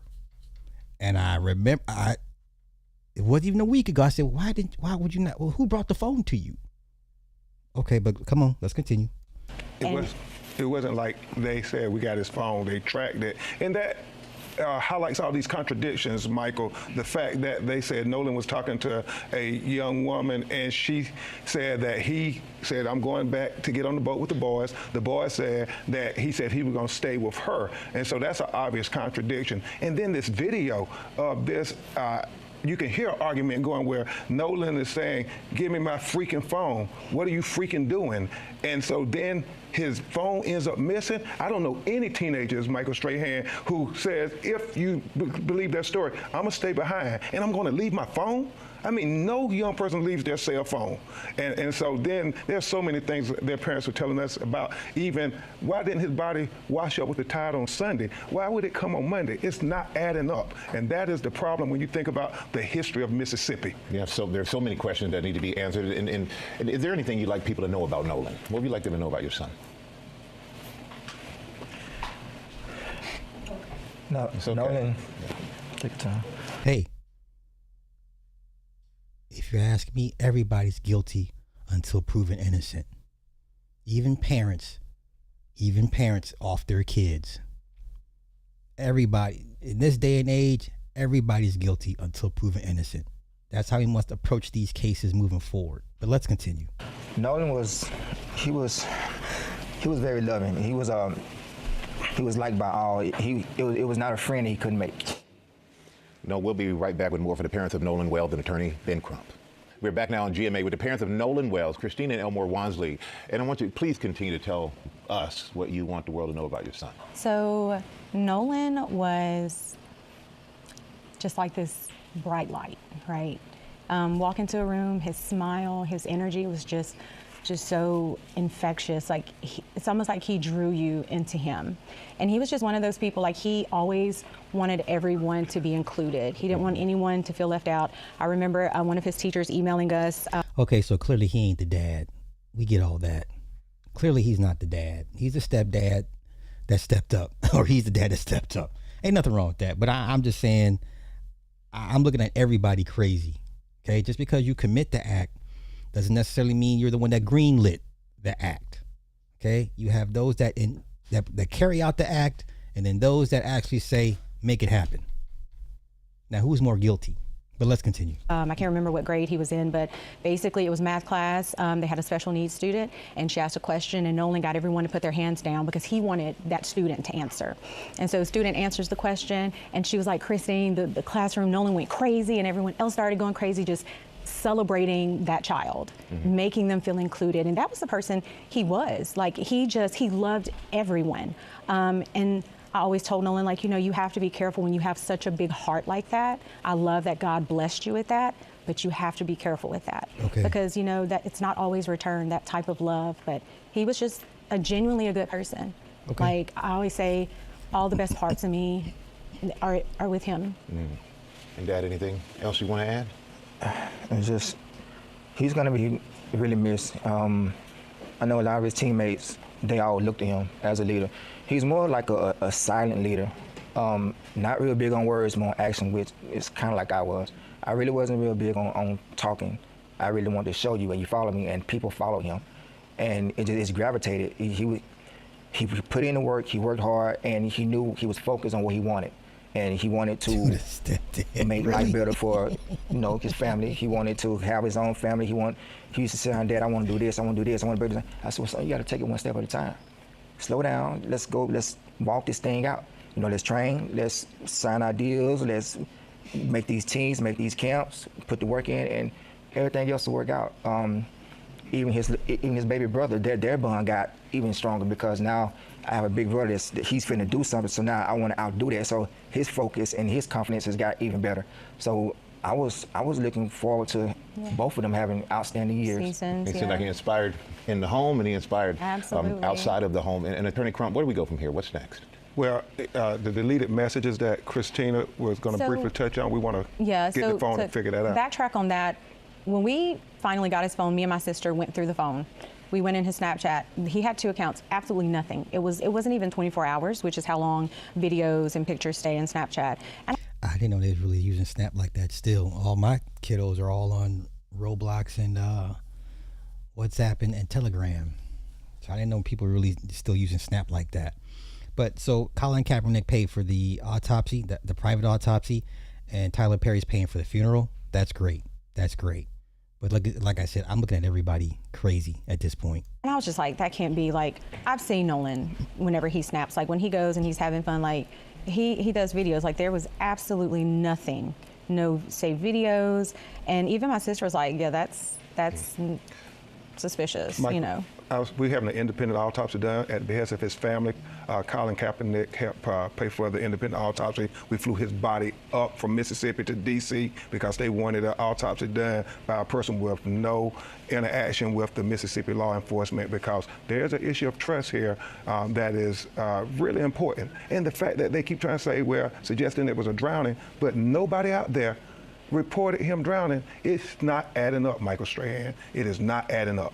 And honestly, we are doing this because at the end of the day, I would hope any parent would fight for their kids to find out if anything happened, what did happen. So we just want honesty and transparency. We want a thorough investigation. We want that same respect that would be given to anybody else, and that's it. We just want answers. Parents ain't asking for nobody to be arrested. Listen, I don't know about y'all. I'm going back to prison because there's going to be a slew of just bodies around. If anything, I'm not waiting for no goddamn. I'm just going to go take out who I thought had anything to do with it and whoever's associated with them, and I'm going back to prison. Ain't going to be no need for we don't need all that. I got who I thought had something to do with it. I'm going to go do my time. I'm going to go sit down because this is nonsense, man. We really appreciate all of you being here. We hope you get the answers that you deserve to have, and we hope you get the closure that you need. Thank you all for being here. Thank you so Thank you, much. Mike. Okay. Once again, everybody is complicit. Everybody. Now, I had plans on going over some hour and then some change in. Let me see what this update is about. Okay, Wemby signed an extension with the Spurs. Okay. Whoop-de-doo. All right. So the plan is to go over this affidavit filed by Carmelo Anthony's legal team. Okay. Before I do that, let's go over some more clips. Because this is a lot. Okay. When I think of the manosphere, this is what I think of. Okay. World War II, right? The French got decimated by the Germans. And then what did the Frenchmen do? They get mad at the French woman for laying down with German soldiers out of fear, survival, safety, whatever the case may be. And then the French would, shame their women and cut off their hair and parade them, put swastikas on them. What the hell, cat? That's your new nickname, Hellcat. Nope, get off. Chill. Right there. That's where you stay. Okay, good girl. All right. This is what I believe that the manosphere would like to do to women. But this is what the Frenchmen did to their women after World War II, man. Okay? Pay attention, man. Pay attention. France's liberation in World War II. These women had their heads shaved and clothes torn. Swastikas were drawn on their foreheads with lipstick or ink. What were they accused of? Official documents described it as improper relations with enemy forces during the occupation. Now, you don't know what these women had to do to survive. They're going to do what they're going to do. If they got to use their bodies to live another day, that's what they're going to do. This is madness.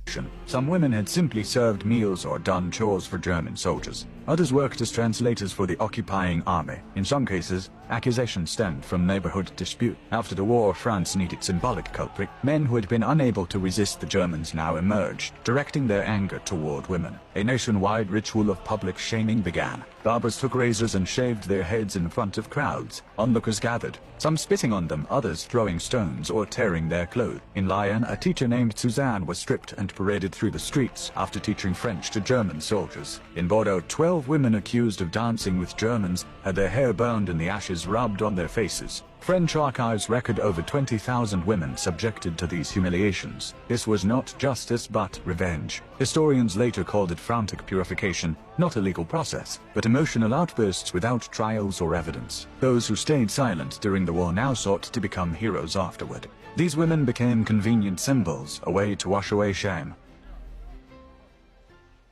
Nasty work, huh? Look, she painted the mustache. Look, he painted the mustache on her. This messed up, man. This messed up. What are you trying to do? You trying to take a nap? I can't play right now. Come on. Just lay down. Lay down. Yeah, that's your new nickname, Hellcat. Come on, lay down. No, lay down. You want to play. I don't have time to play.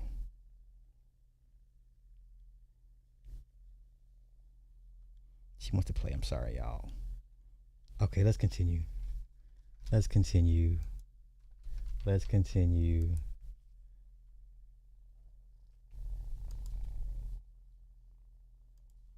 Let's go here. Dolph Lundgren. Dropped like 90%. Yeah. How did you handle that? Well, I was in America until 1997, 1998. And then I moved to Spain, and, being away from Hollywood, you kind of lose touch with everything. So my earnings, instead of getting 100, I got 10 per movie. So meanwhile, the overhead staying the same. The overhead stayed the same. It got more expensive because the more I cheated on my wife, the more she wanted to spend my money. That's a classic. But I don't think she cared as long as I paid the bills and bought her a new Ferrari or whatever it was. Exactly. And it wasn't like we were arguing. She was a very nice woman. I mean, I just think that the overhead was huge, This is what you're married to Dolph Lundgren. There's some things that come with being married to Dolph Lundgren. I'm sorry. There are some things that come with being married to Dolph Lundgren. Credit card bills every month for like maybe 60 grand that was just her credit card, How tight did money get? It got pretty tight, and what happened was I had to be gone a lot to work all the time, so my kids only saw me on vacations and stuff. Then the financial crisis hit, the end 2010 or something like that, and we got divorced, and I moved back to LA. It started with Expendables, the first one, and that kind of got me back into the big screen. But it took me 7-8 years to get out of the hole, really. I read some. And guess what? You never heard him complain, bitch, whine, or moan. He didn't get on these podcasts talking about the laws need to change, red pill, these women like him, they don't complain. They cut the woman a check and be like, thank you for your service, okay? And they get back to work. Okay, they get back to work. All right, now I think we can get on with the. I wanted to go with Beau. I think I'll make the Beau DeMayo video just by itself. That's what I'll do. I'll make it its own video. Okay, let's get on here. I got the affidavit. It is 193 pages. 193 pages, and the plan is to go through pretty much most of it. This is the affidavit filed. Okay, so let me give you a prelude of what's on this thing. First, let's go to the prelude. All right, prelude. 2 motions. July 7th, new legal team. They filed 2 documents. They're asking for a motion for a new trial and a motion to recuse Judge Roach, him. Okay. After the verdict, TV sat down for a TV interview and gave a written statement to a Fox affiliate news station. And in both of them, he defended his own rulings and said publicly that Anthony got a fair trial. Let's see. Now, they're saying that Karmelo was set to testify. Listen. I'm going to kick you out of here. I don't want to play. I'm working. Don't start purring. Don't start purring. Don't do that. Okay, come on. Let's go play. I'll be right back. Hold on, y'all. Hold on. Come on.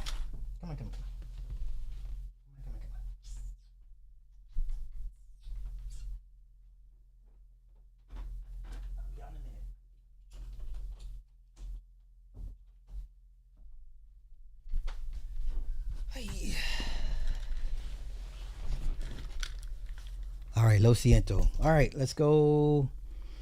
Okay. So there's a part of asking questions, the Fifth Amendment moment, whether Karmelo testifies. Okay. So the affidavit.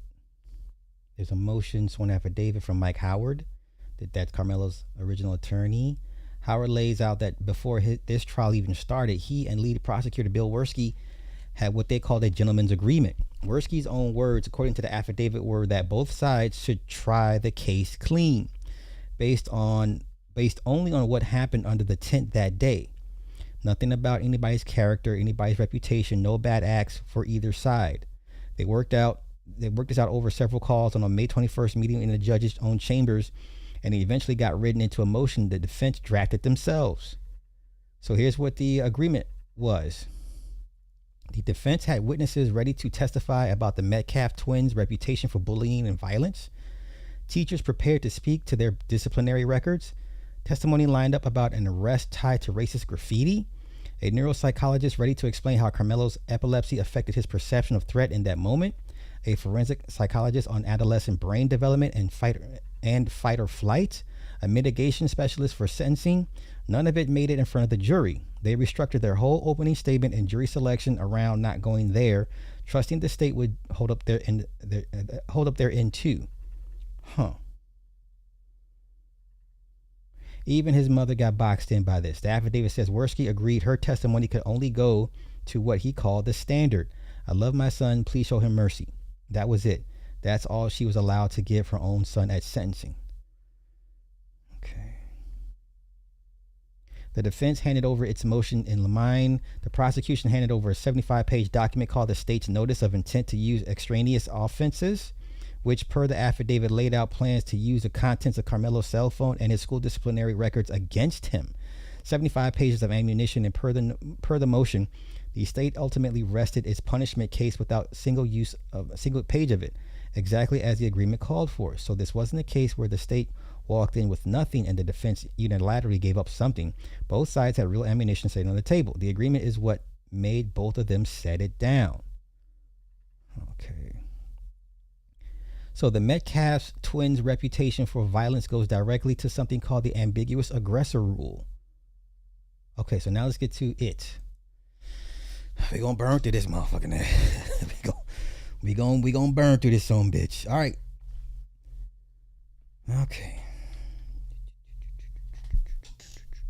This is defendant's motion for new trial and brief in support.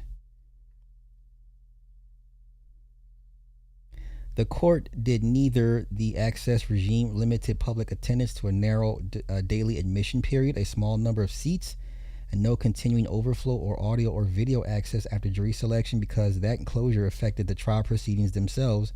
And for the 3 additional grounds set out in this motion, defendant asks the court to set aside the judgment and grant a new trial. In support, defendant shows the following. So the factual background, it goes that he used force he reasonably believed immediately necessary to protect himself. Okay. Secrecy before the gag order. We don't care about all that.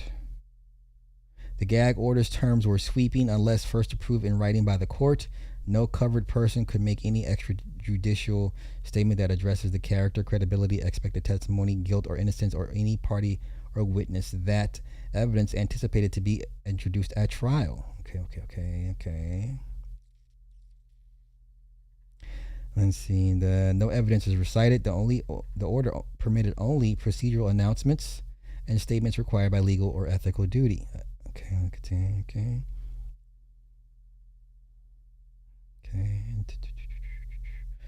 Okay, these are the operating times. We don't care about all this.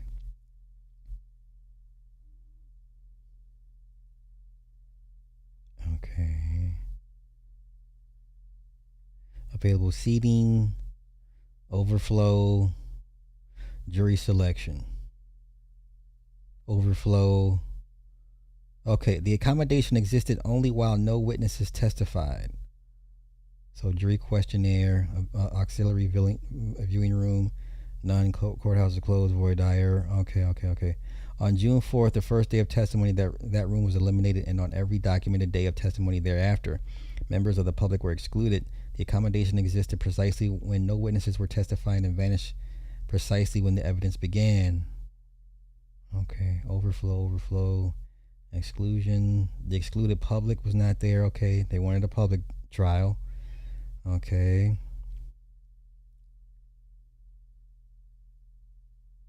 let's go here. The same off-the-record method that hid the pretrial proceedings from the public also produced the understanding on which the entire defense was built.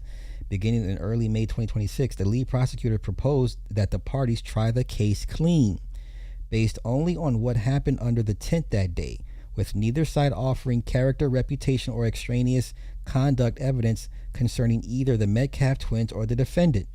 The terms were negotiated in meetings and calls on May 5th, May 8th, and May 11th, and on May 21st. The parties presented the understanding to the court itself in chambers off the record. To avoid immediate reporting on bad act evidence, the understanding was memorialized only as a deliberately generic motion in lamine, hand-delivered to the court on the first day of trial. It does not appear on the public docket. From that point forward, the defense tried its case under that limitation at every stage in reliance on the bargain. In voir dire on June 3rd, the defense did not explore with the panel the themes of the descendant's character and aggression it otherwise would have developed. Okay, let's see. The defense let the state's student witnesses leave the stand without confirming them with their own recording statements to police that Austin Metcalf was kind of like the aggressive guy on the team, that he got triggered, and that Austin and Hunter, they're not going to let you disrespect him, that if Austin is about to get into a fight, you can tell, and that he could be a bit aggressive at times, and in abundance of caution, even narrowed the questioning the understanding permitted. The defense designated no experts, foregoing a neuropsychologist prepared to explain how the defendant's epilepsy affected his perception of threat, and the forensic psychologist prepared to address the adolescent brain development and the fight or flight response, because the state took the position that such testimony would breach the understanding. Okay. Final day of evidence.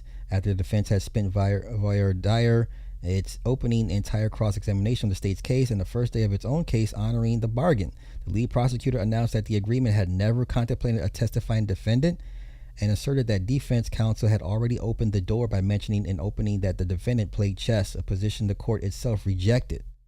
The court then advised the parties that it knew of no mechanism at its disposal to enforce their understanding.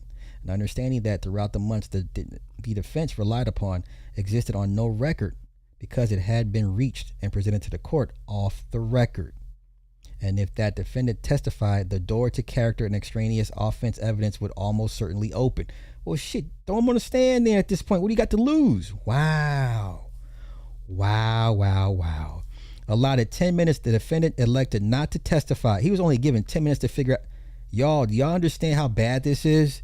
They only gave him 10 minutes to decide to take the stand or not. That's insane. The defendant elected not to testify. By then, it was too late to conduct a different voir dire, delivering a different opening, or recross the state's witnesses. And at punishment, the defense case was reduced to 3 pre-approved questions of the defendant's mother. The state, for its part, called no punishment witnesses and offered none of the extraneous offense or character evidence cataloged in its 75-page notice, resting its punishment case immediately.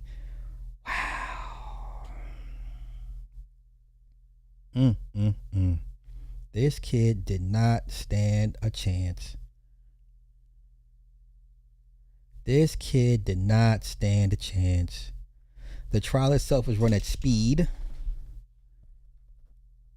Okay.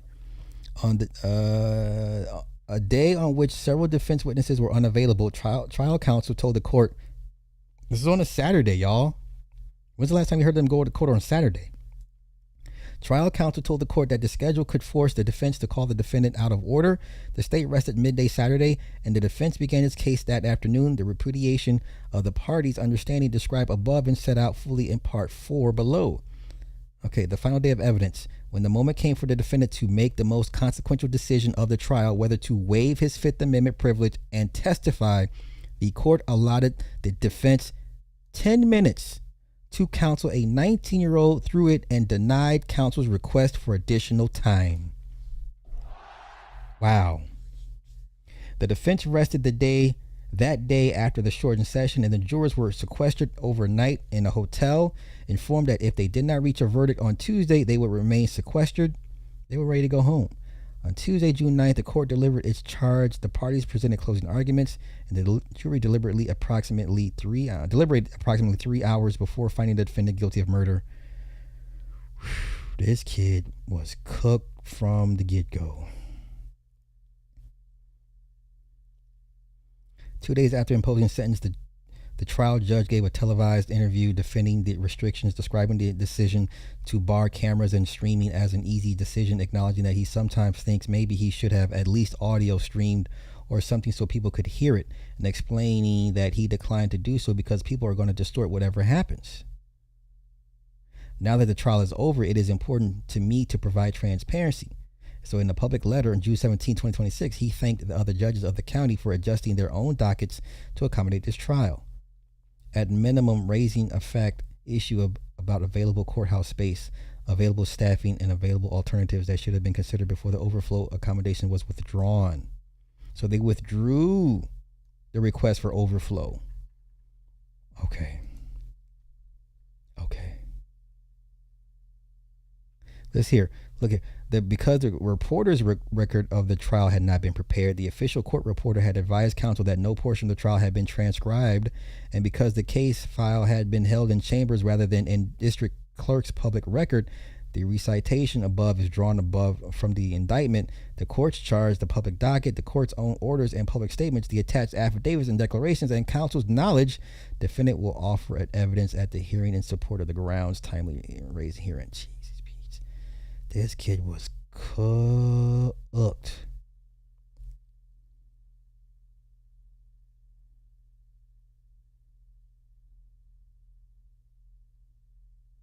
This motion is supported by affidavit because it raises matters outside the trial record established by the attached affidavits and authenticating declarations as timely filed and presented. Okay, defendant is entitled to an evidentiary hearing, and the court would abuse its discretion in denying one.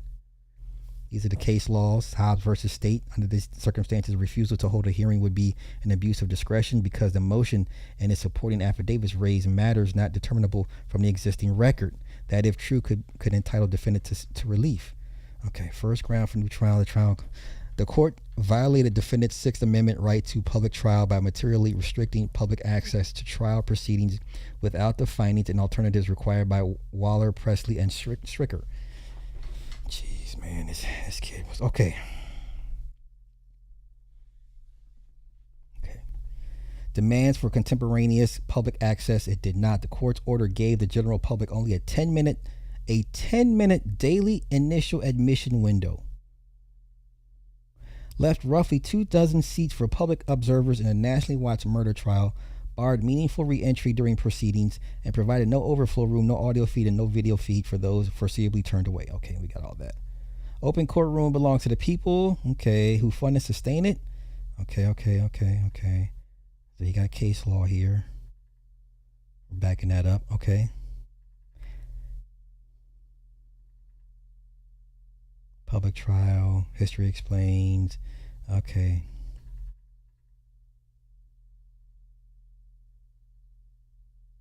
So they're saying based off, they denied him his Sixth Amendment right to a public trial. That's one of the motions, that he wasn't given a public trial. So ordered a new trial where the court, citing courtroom space and a generalized security concern, refused to seat a single member of the public during jury selection without first considering the reasonable alternatives the law requires. Okay. Every justification the Fifth Court rejected in Stricker is a justification the court invoked here, and the rejection was on far more extreme facts. Okay.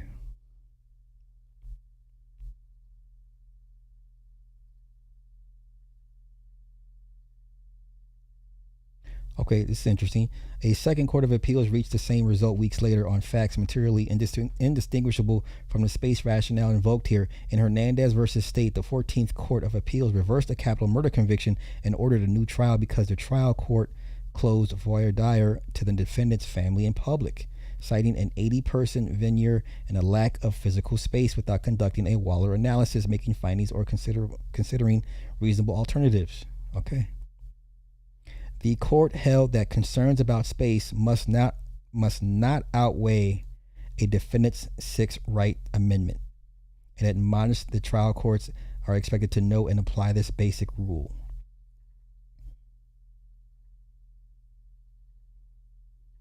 Okay. Sixth Amendment. Before a trial court may exclude the public from any part of a criminal proceeding, it must satisfy the four-part Waller versus Georgia. The party seeking to limit access must advance an overriding interest that is likely to be prejudiced. Any limitation must not be broader than necessary to protect that interest. The trial court must consider reasonable alternatives to closing the proceeding, and the trial must make findings adequate to support the limitation. The Court of Criminal Appeals has adopted and applied this test, Stedman versus State. Okay. All right, time, open and close.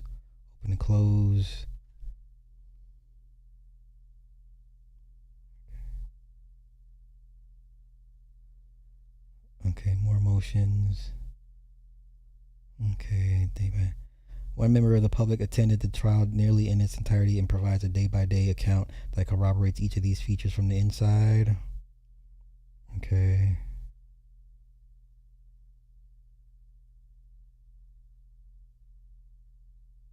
So basically, it didn't fulfill the 4 counts of the Waller for them to not have an open public trial. That's the first motion, or that's the first basis of the motion.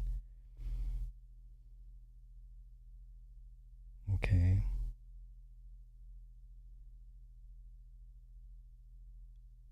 More overflow. And they're really pushing this. I mean, they're really pushing the fact that he was denied off the Sixth Amendment. Okay.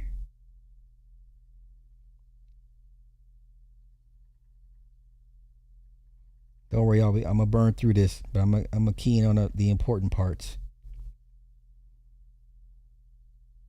A standing order is no substitute for an open courtroom, and every reasonable alternative was ignored. Okay.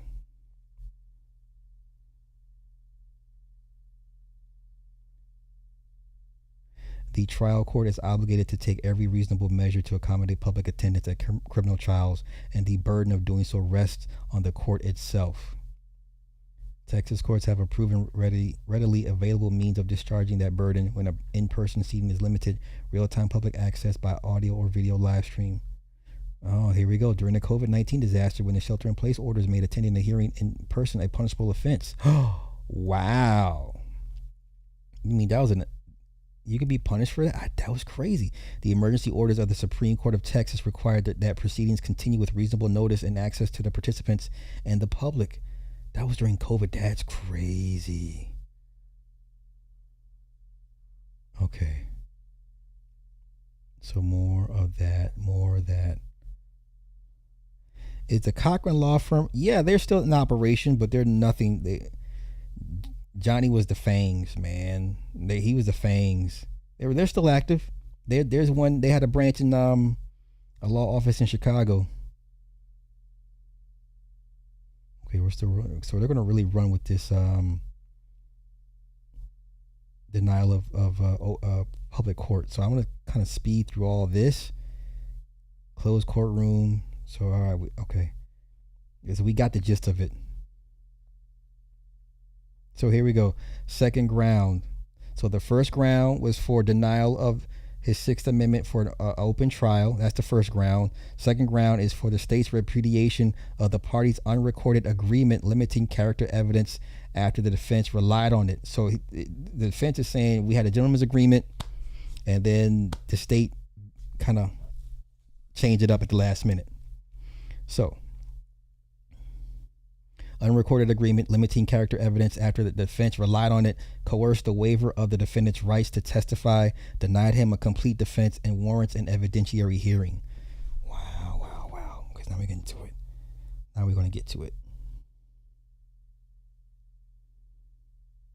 Hold on. Let me pull up the Cochran law firm. Yeah, I knew they had one in Chicago. Cochran law firm.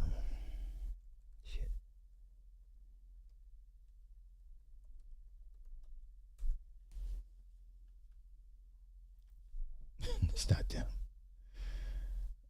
Okay, let me retype it. The name had changed a couple times. Yes, Johnny Cochran. There we go.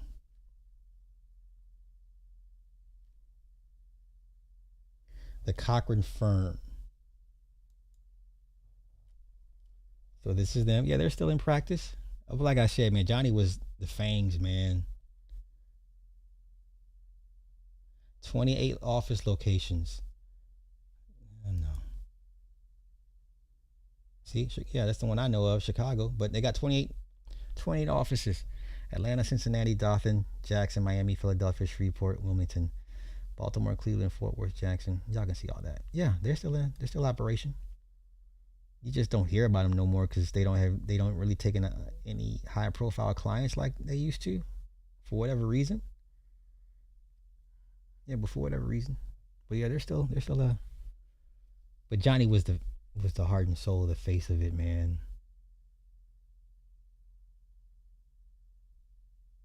So they are doing the jet crash with the Black Hawk. They're doing that case. That's crazy.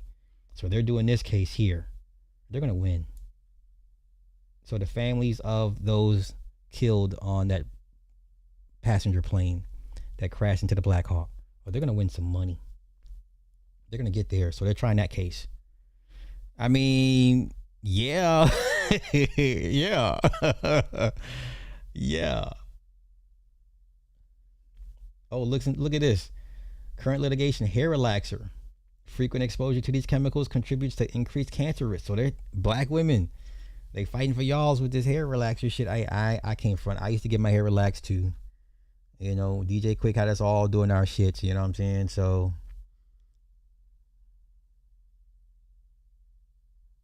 okay.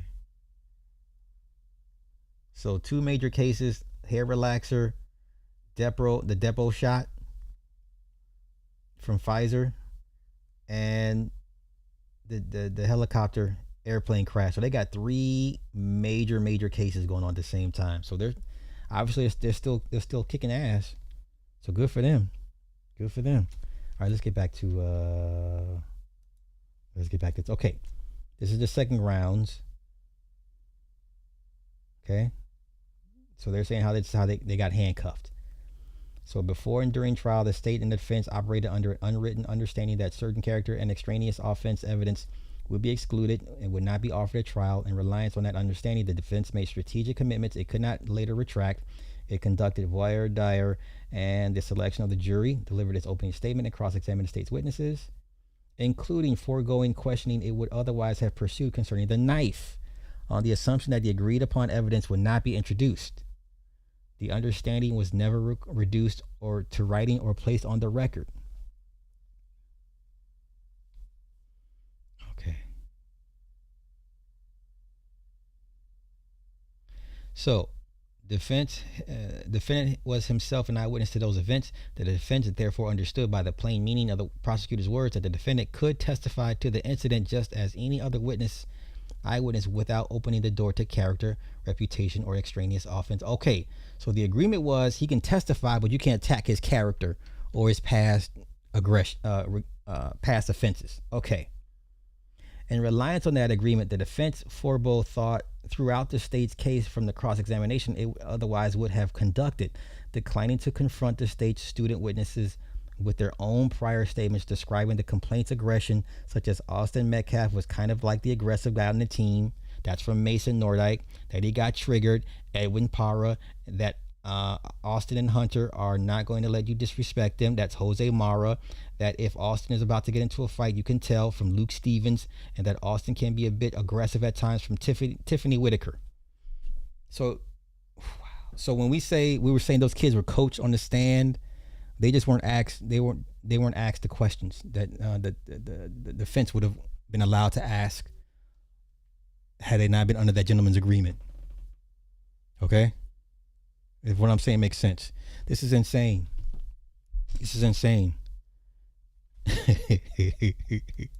Yeah, I did, man. Yeah, I put up one of those pictures, man, from back in the day. One of those. I put up one of those pictures from back in the day. Okay. Once again, they're gonna bring in a neuropsychologist, a forensic psychologist. Limited its punishment presentation to 3 pre-agreed questions of the defendant's mother, which is why we were shaking our heads like that's all she had to say about her son. Now it makes sense. Wow, this kid was lunch meat.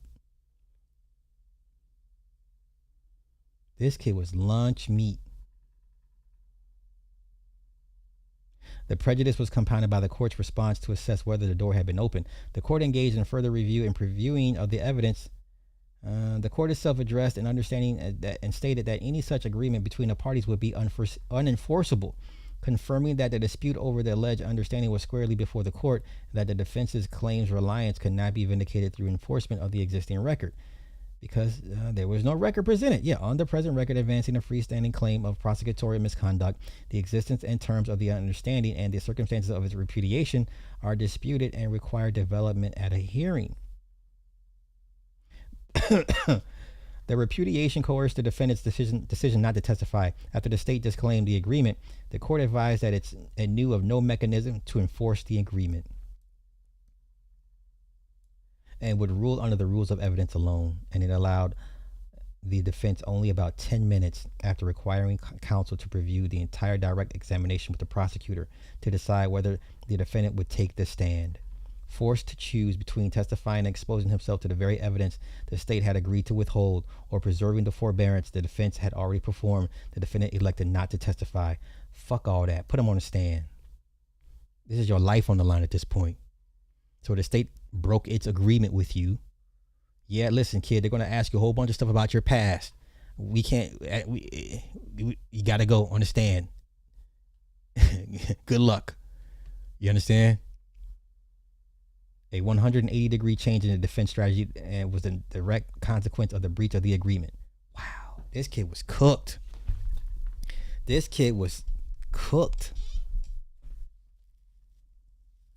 Prosecutory agreement, the defense relied upon as binding and enforceable as a matter of due process, even though this was off the record, right? Here we go. Agreements between the state and the accused are enforced as a matter of due process and fundamental fairness, and the court must independently assess such an agreement effect on the constitutional rights at stake, Ricketts versus Adamson.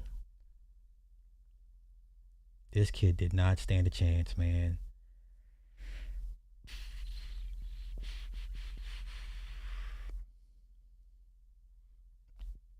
Here we go. Professional standards reinforce the same point. An understanding affecting a client's substantial rights should be placed on the record, and the prosecutor bears both a duty of candor and to the court and a duty to make clear and complete record. Defendant's claim, however, rests on a due process and detrimental reliance, not on those professional standards themselves. There remains a basic unfairness in who was made to bear the risk of the understanding silence.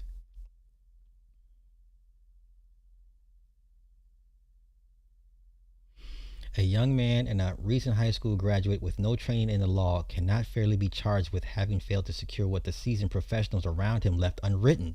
The defense relied on the understanding. The state accepted the benefit of the reliance and then disclaimed the understanding once its silence became useful.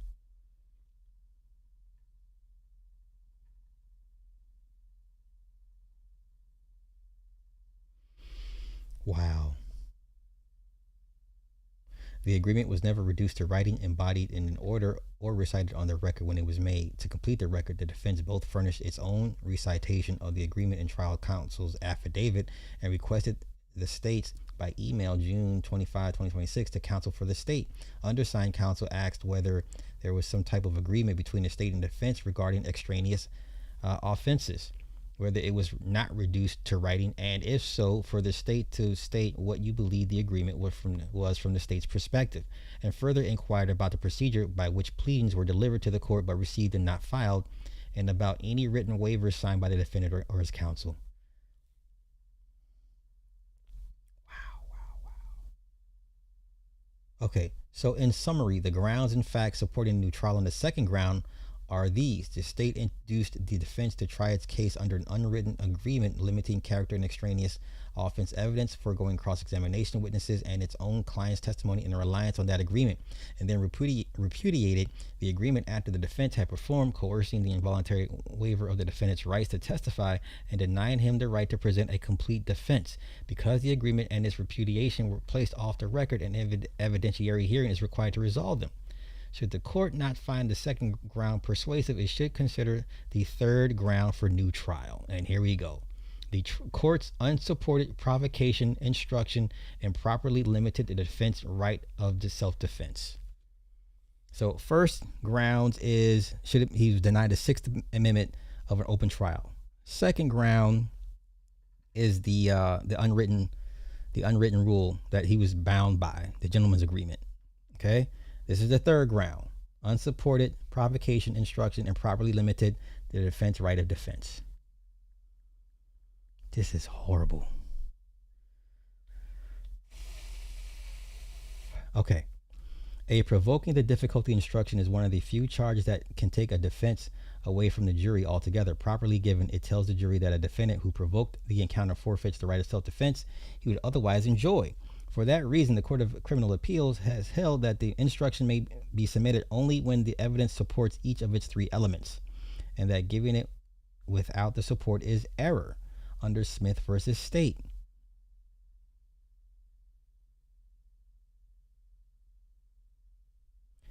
So here the instruction was given without that support, and it did to the defendant's self-defense case exactly what an unsupported provocation charge always does. It invited the jury to set the defense aside before weighing it.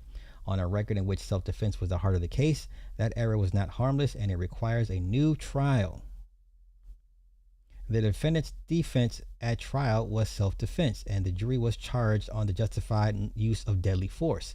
The court's charge, however, also instructed the jury on provocation that the defendant forfeited his right of self-defense if he provoked the difficulty. So since he was the offender, he was not allowed the self-defense right, the right to self-defense.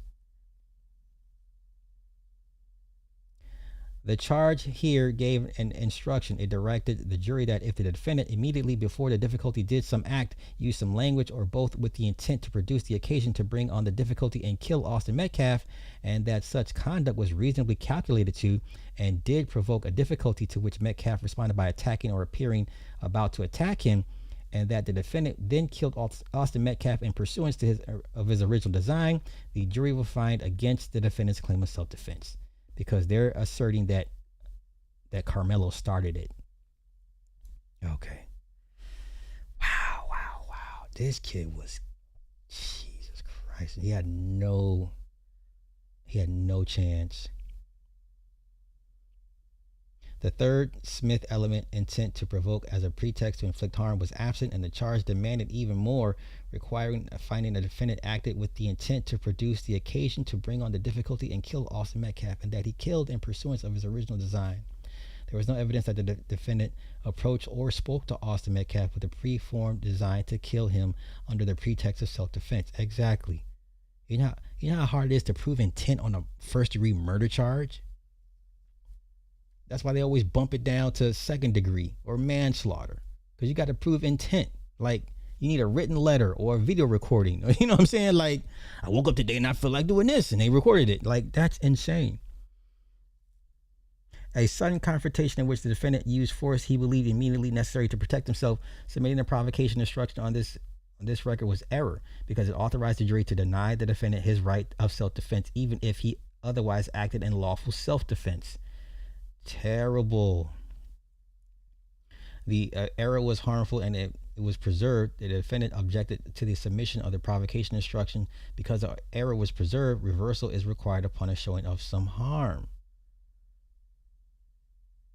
In summary, the grounds and facts supporting new trial on the third ground are these. The trial court submitted a provocation instruction unsupported by the evidence, which improperly withdrew the law of self-defense. The defense sole contested defense from the jury's full consideration, and the error was both preserved and harmful. Should the court not find the third ground independently persuasive, it should grant a new trial in the interest of justice for the reasons stated in the fourth ground. Ground number 4, in the interest of justice. Okay. Even were no single ground independently sufficient, their cumulative effect, a trial in which public access was materially restricted, that's one, during the testimony phase, a mid-trial repudiation of parties' agreement that coerced the defendant's silence and gutted his self-defense presentation, that's 2, and an unsupported instruction that narrowed the same defense, deprived the defendant of their fair and open and adversarial trial the Constitution guarantees, that's 3. The court retains discretion to grant a new trial, and yeah, man, shit. Ooh, buddy. Okay. This was submitted by Russell Wilson II, Michael Ware, Gary Bledsoe, Brooke Hughes, and Sean DeRedia. Justin Moore. Okay. Now, mind you, it was Karmelo's attorney that had to give the information, but like, hey, this is what we agreed to behind closed doors in the judge's chambers. Okay. Nasty work.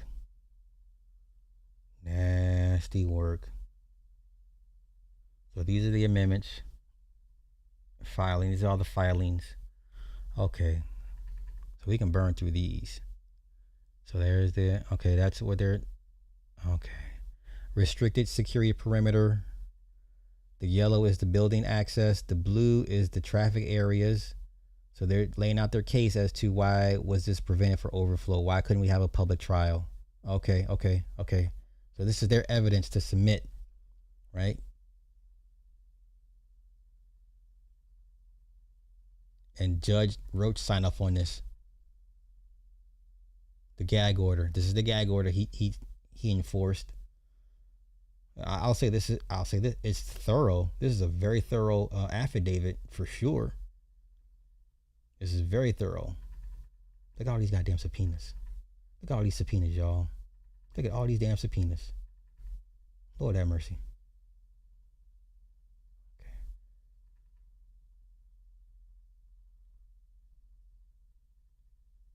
Okay. 3 interview. So they're using the interview, the transcription from the Judge Roach's interview. Okay, they transcribed it. Okay. They're about to use his own words against him. That's crazy, man. That's crazy. All right, we're 82 pages in. We're just gonna burn through the rest of this. We don't care about the interview between him and Judge Roach. I mean, we're not gonna go over it. Okay, affidavit of Russell. Authenticating exhibits to, okay. Those the exhibits are legit. Okay. Exhibit 4, video exhibit 5, written statement of Judge Roach. Okay. So now they got his motherfucking Twitter. Wow. I would be shocked if the Texas Court of Appeals rejects all 3 grounds for a new trial. I would be dead ass shocked. No, I take that back. I shouldn't be shocked that they denied it. But, I mean, they laid out a pretty compelling argument for a new trial. It's pretty thorough. Exhibit 7. What is this? Email of Stephen Stoller, court-appointed PIO. Okay. 70 seats in the courtroom. Defense gets 15 seats for family members. Judge allocated only 9 seats for media. Okay, so we're talking about the overflow. Exhibit 8, credentialing and access emails. Okay. Yeah, we can burn through the rest of this, y'all. What the fuck is this? Hold on.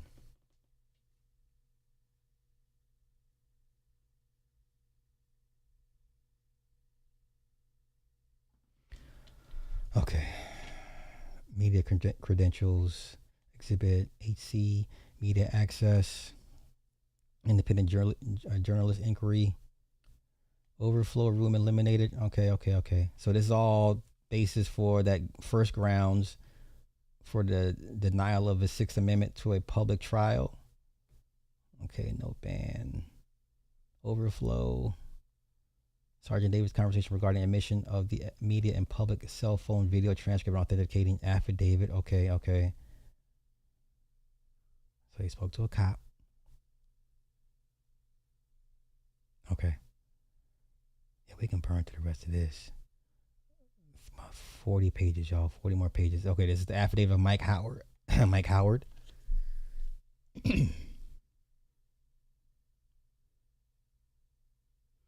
Mike Howard was the trial counsel, supported by second co-chair Toby Shook, third chair co-counsel Tasha Gupta.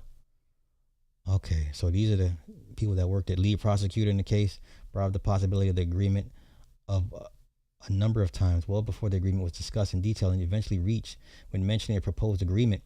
Mr. Werski proposed that we try the case clean. So now you got people on the other side saying he did agree to this. Wow.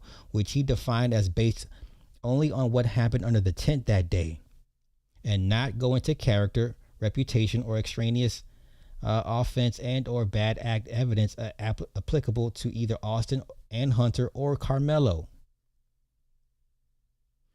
Mr. Shook and Mr. Werski discussed this proposed agreement by phone. During that call, Mr. Shook and Mr. Werski discussed the evidence of character, reputation, extraneous offense, bad conduct as it applied to both Metcalf twins and Karmelo, which is why the boys, nobody took the stand. Which is why now you have to give the prosecution credit because they didn't put the the Dawson kids on the stand. So they honor that part of the agreement.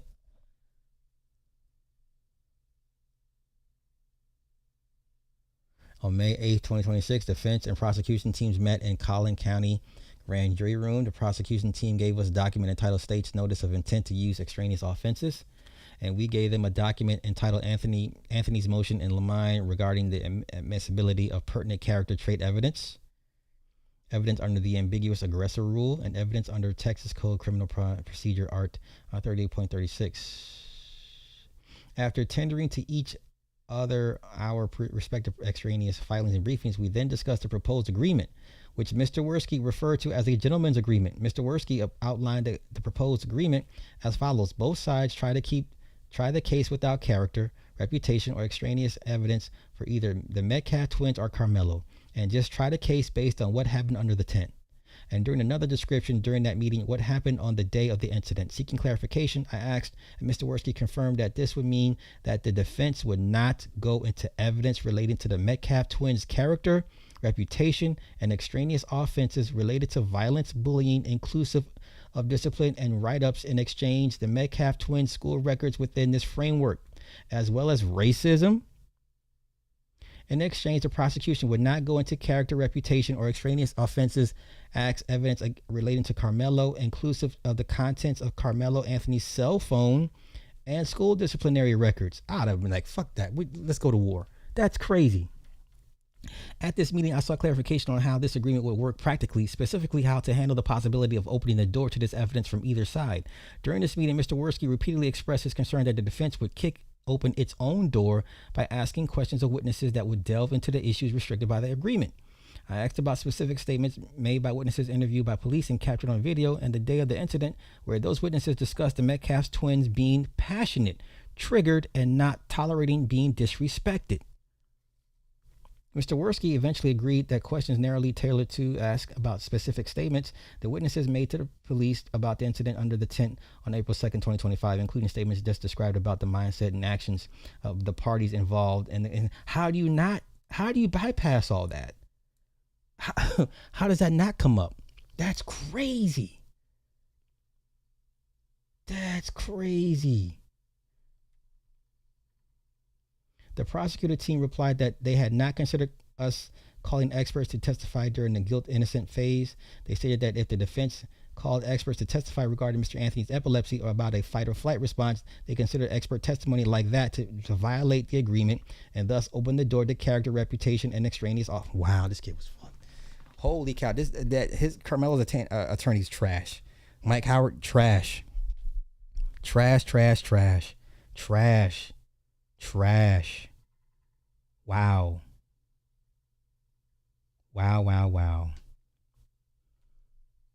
Okay, we needed a final conversation with Mr. Anthony and his parents to confirm the final agreement. During this phone conversation, Mr. Worski confirmed that the agreement would extend to the sentencing phase of trial as well. Mr. Worski said that would mean, in accordance with the agreement, the prosecution would quickly rest its sentencing case in chief without going into any of the allegations listed in the state's notice. Mr. Worski said, however, that he would not allow a false impression to be presented to the jury by a defense witness, and that if such a thing occurred, he would respond by going into character. Man, fuck all that. My son's life was on the line. Let's go. Bring it. Get him up on the stand. Like, this is crazy. Hell no. Wow. At every description by Mr. Worski described the agreement to allow for testimony about what happened under the tent, and Mr. Anthony was obviously a witness to what happened under the tent. By the plain meaning of the language Mr. Worski repeatedly used, the defense always understood the agreement to cover Mr. Anthony's potential testimony just as it would any other eyewitnesses or eyewitness to the incident. This kid was fucked, man. I'm good. This shit's getting me upset all over again. Notification of breach of the agreement. June 6, 2026, after the prosecution rested its case in chief, the defense called witness Adam Linwood, Jeremiah Smith, and Jose Andre Ramos Mora before ending the day. Monday, June 8th, defense resumed its case in chief, calling Brenda Stevens and Brenda Lacey. The defense next planned witness had been avoiding the defense's subpoena and kept changing the time. He told us he would arrive at the courthouse, and accordingly, Mr. Lacey's testimony, we took a break at 10:50 to see if such and such had arrived. So somebody was like not wanting to testify.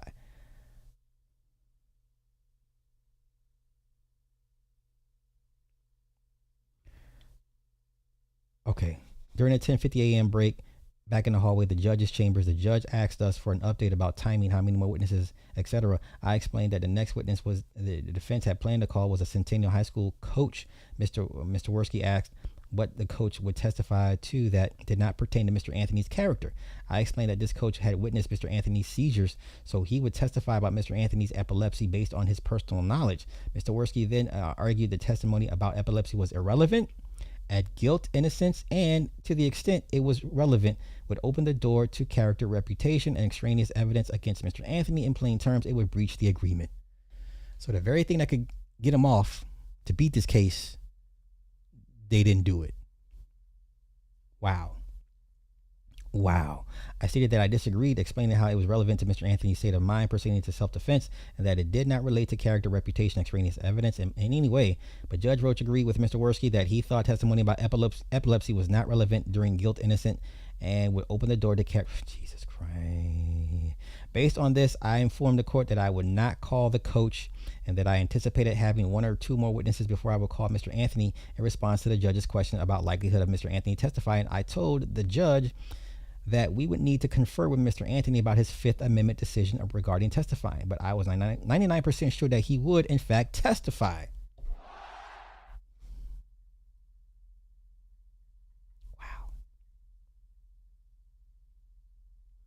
On the way back to chambers, Mr. Worski mentioned to Mr. Shook that from his perspective, I had already opened the door to character reputation and extraneous evidence pertaining to Mr. Anthony by saying that Mr. Anthony was a member of the chess club.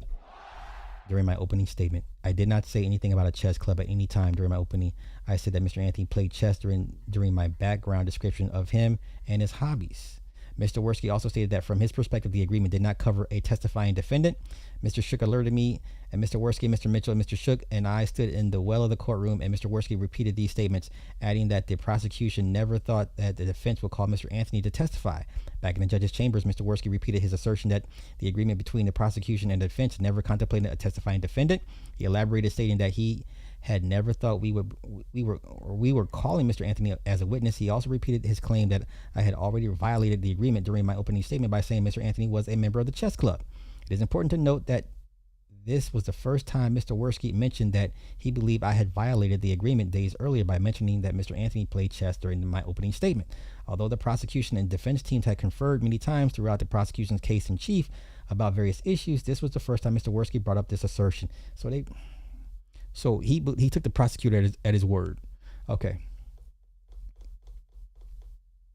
Judge Roach told both the prosecution and defense that my mentioning chess during the opening statement definitely did not open the door to character, reputation, and extraneous evidence applicable to Mr. Anthony. The parties argued about whether the agreement between the parties covered Mr. Anthony's testifying. The prosecution repeated that their position that it did not, and that if we called Mr. Anthony to testify, character, reputation, extraneous evidence pertaining to Mr. Anthony were in play. Furthermore, Mr. Worski stated at the time that prosecution already having rested character, reputation, extraneous evidence pertaining to Austin and Hunter was not relevant. Terrible fucking bull. Jeezy Peach. Okay. Court file ceilings. Affidavit of Kiara Key West, member of the public, excluded from the trial. Oh, okay. So what she got to say? My name is Kiara Key West. I'm over 18, member of general public. I have no role in this case and no professional media affiliation. I sought to attend the trial, a matter of substantial public interest, solely to observe the proceedings. Okay. I was denied entry. I was told by Head Security Officer Hammond that the area was restricted to only jury members. There were no signs, posted restrictions, or written policies supporting this claim. When I asked for clarification or supervisory review, Officer Hammond refused to identify or contact an administrative supervisor. I filed a complaint documenting misrepresentation of courthouse policy, enforcement of non-existent rules, and refusal to provide supervisory access and improper use of authority by a courthouse security police officer. No overflow room, alternative viewing location, no audio feed or video feed was made available to members of the public who could not be seated. Had an overflow room been provided, I would have used it to observe the proceedings. Okay, I returned to seek access on June 6th and gained entry, but was later physically removed by Officer Hunt, a police officer assigned to courthouse security. I was removed after making a non-violent, factual, and protected statement inside the courtroom. Officer Hunt falsely accused me of inciting violence, but I did not raise my voice, threaten anyone, or engage in any disruptive behavior. This is crazy. My removal occurred publicly in view of multiple courthouse police officers and staff. I filed a complaint documenting removal without lawful cause, false allegations made against me, failure to recognize protected speech, retaliatory enforcement inconsistent with courthouse policy, and public removal intended to intimidate or silence an observer. After my removal, my son also attempted to enter the courthouse on June 6th. He was wearing a shirt with expressive content. He was asked to turn his shirt inside out by courthouse security and complied. After passing through security, he attempted to use the restroom but was denied access by Head Security Officer Hammock. There was no signage restricting restroom use, no posted policy, or no legitimate security concern. My son was denied by the same officer who denied me on June 1st, 2026. I filed a complaint documenting this as retaliation toward a minor and misuse of authority. Jeezy Beats. Holy cow. Declaration. Okay, another member of the public that was kicked out. My name is Jacqueline. I arrived in Dallas. Hope to attend the trial beginning with the first day of testimony. Okay, I arrived at the courthouse. There was no line outside, so I went inside and upstairs where I found a long line of members of the public, approximately 80 to 100. I took my place on the back line, and others continued to line up behind me. Okay, I briefly left the line to use the restroom and returned at approximately 9. When I returned, I saw that the line was dispersing. Only approximately 27 members of the public were admitted into the courthouse. I was not one of them. Okay.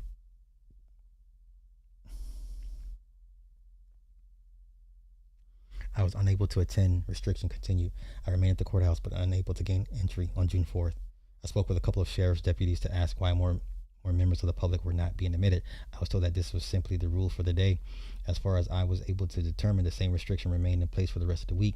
Deputies told me that if a person left after lunch recess and did not return, another person might be admitted in their place, but given how strict the rules were, I did not attempt to gain entry in that manner. Because of these conditions, I decided to spend the remainder of the week outside the courthouse with the other members of the public who had gathered there and were unable to get in. Hey, another member excluded. Okay. All right. Let me see. Someone else. Okay. No. Yeah, they're really, man, this is going to be a tough appeal for them to walk away from. Another person excluded. This is a thorough ass affidavit, man. I will say that. Extremely thorough.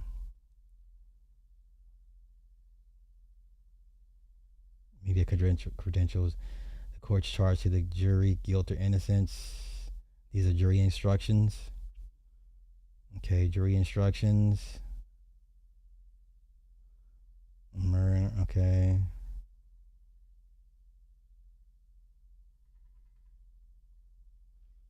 So they had the options of murder, mental state for manslaughter. This is the mental state for manslaughter, right? Self-defense. Terrible. 20. Affidavit of Nakia Washington, member of the public who also excluded. Okay.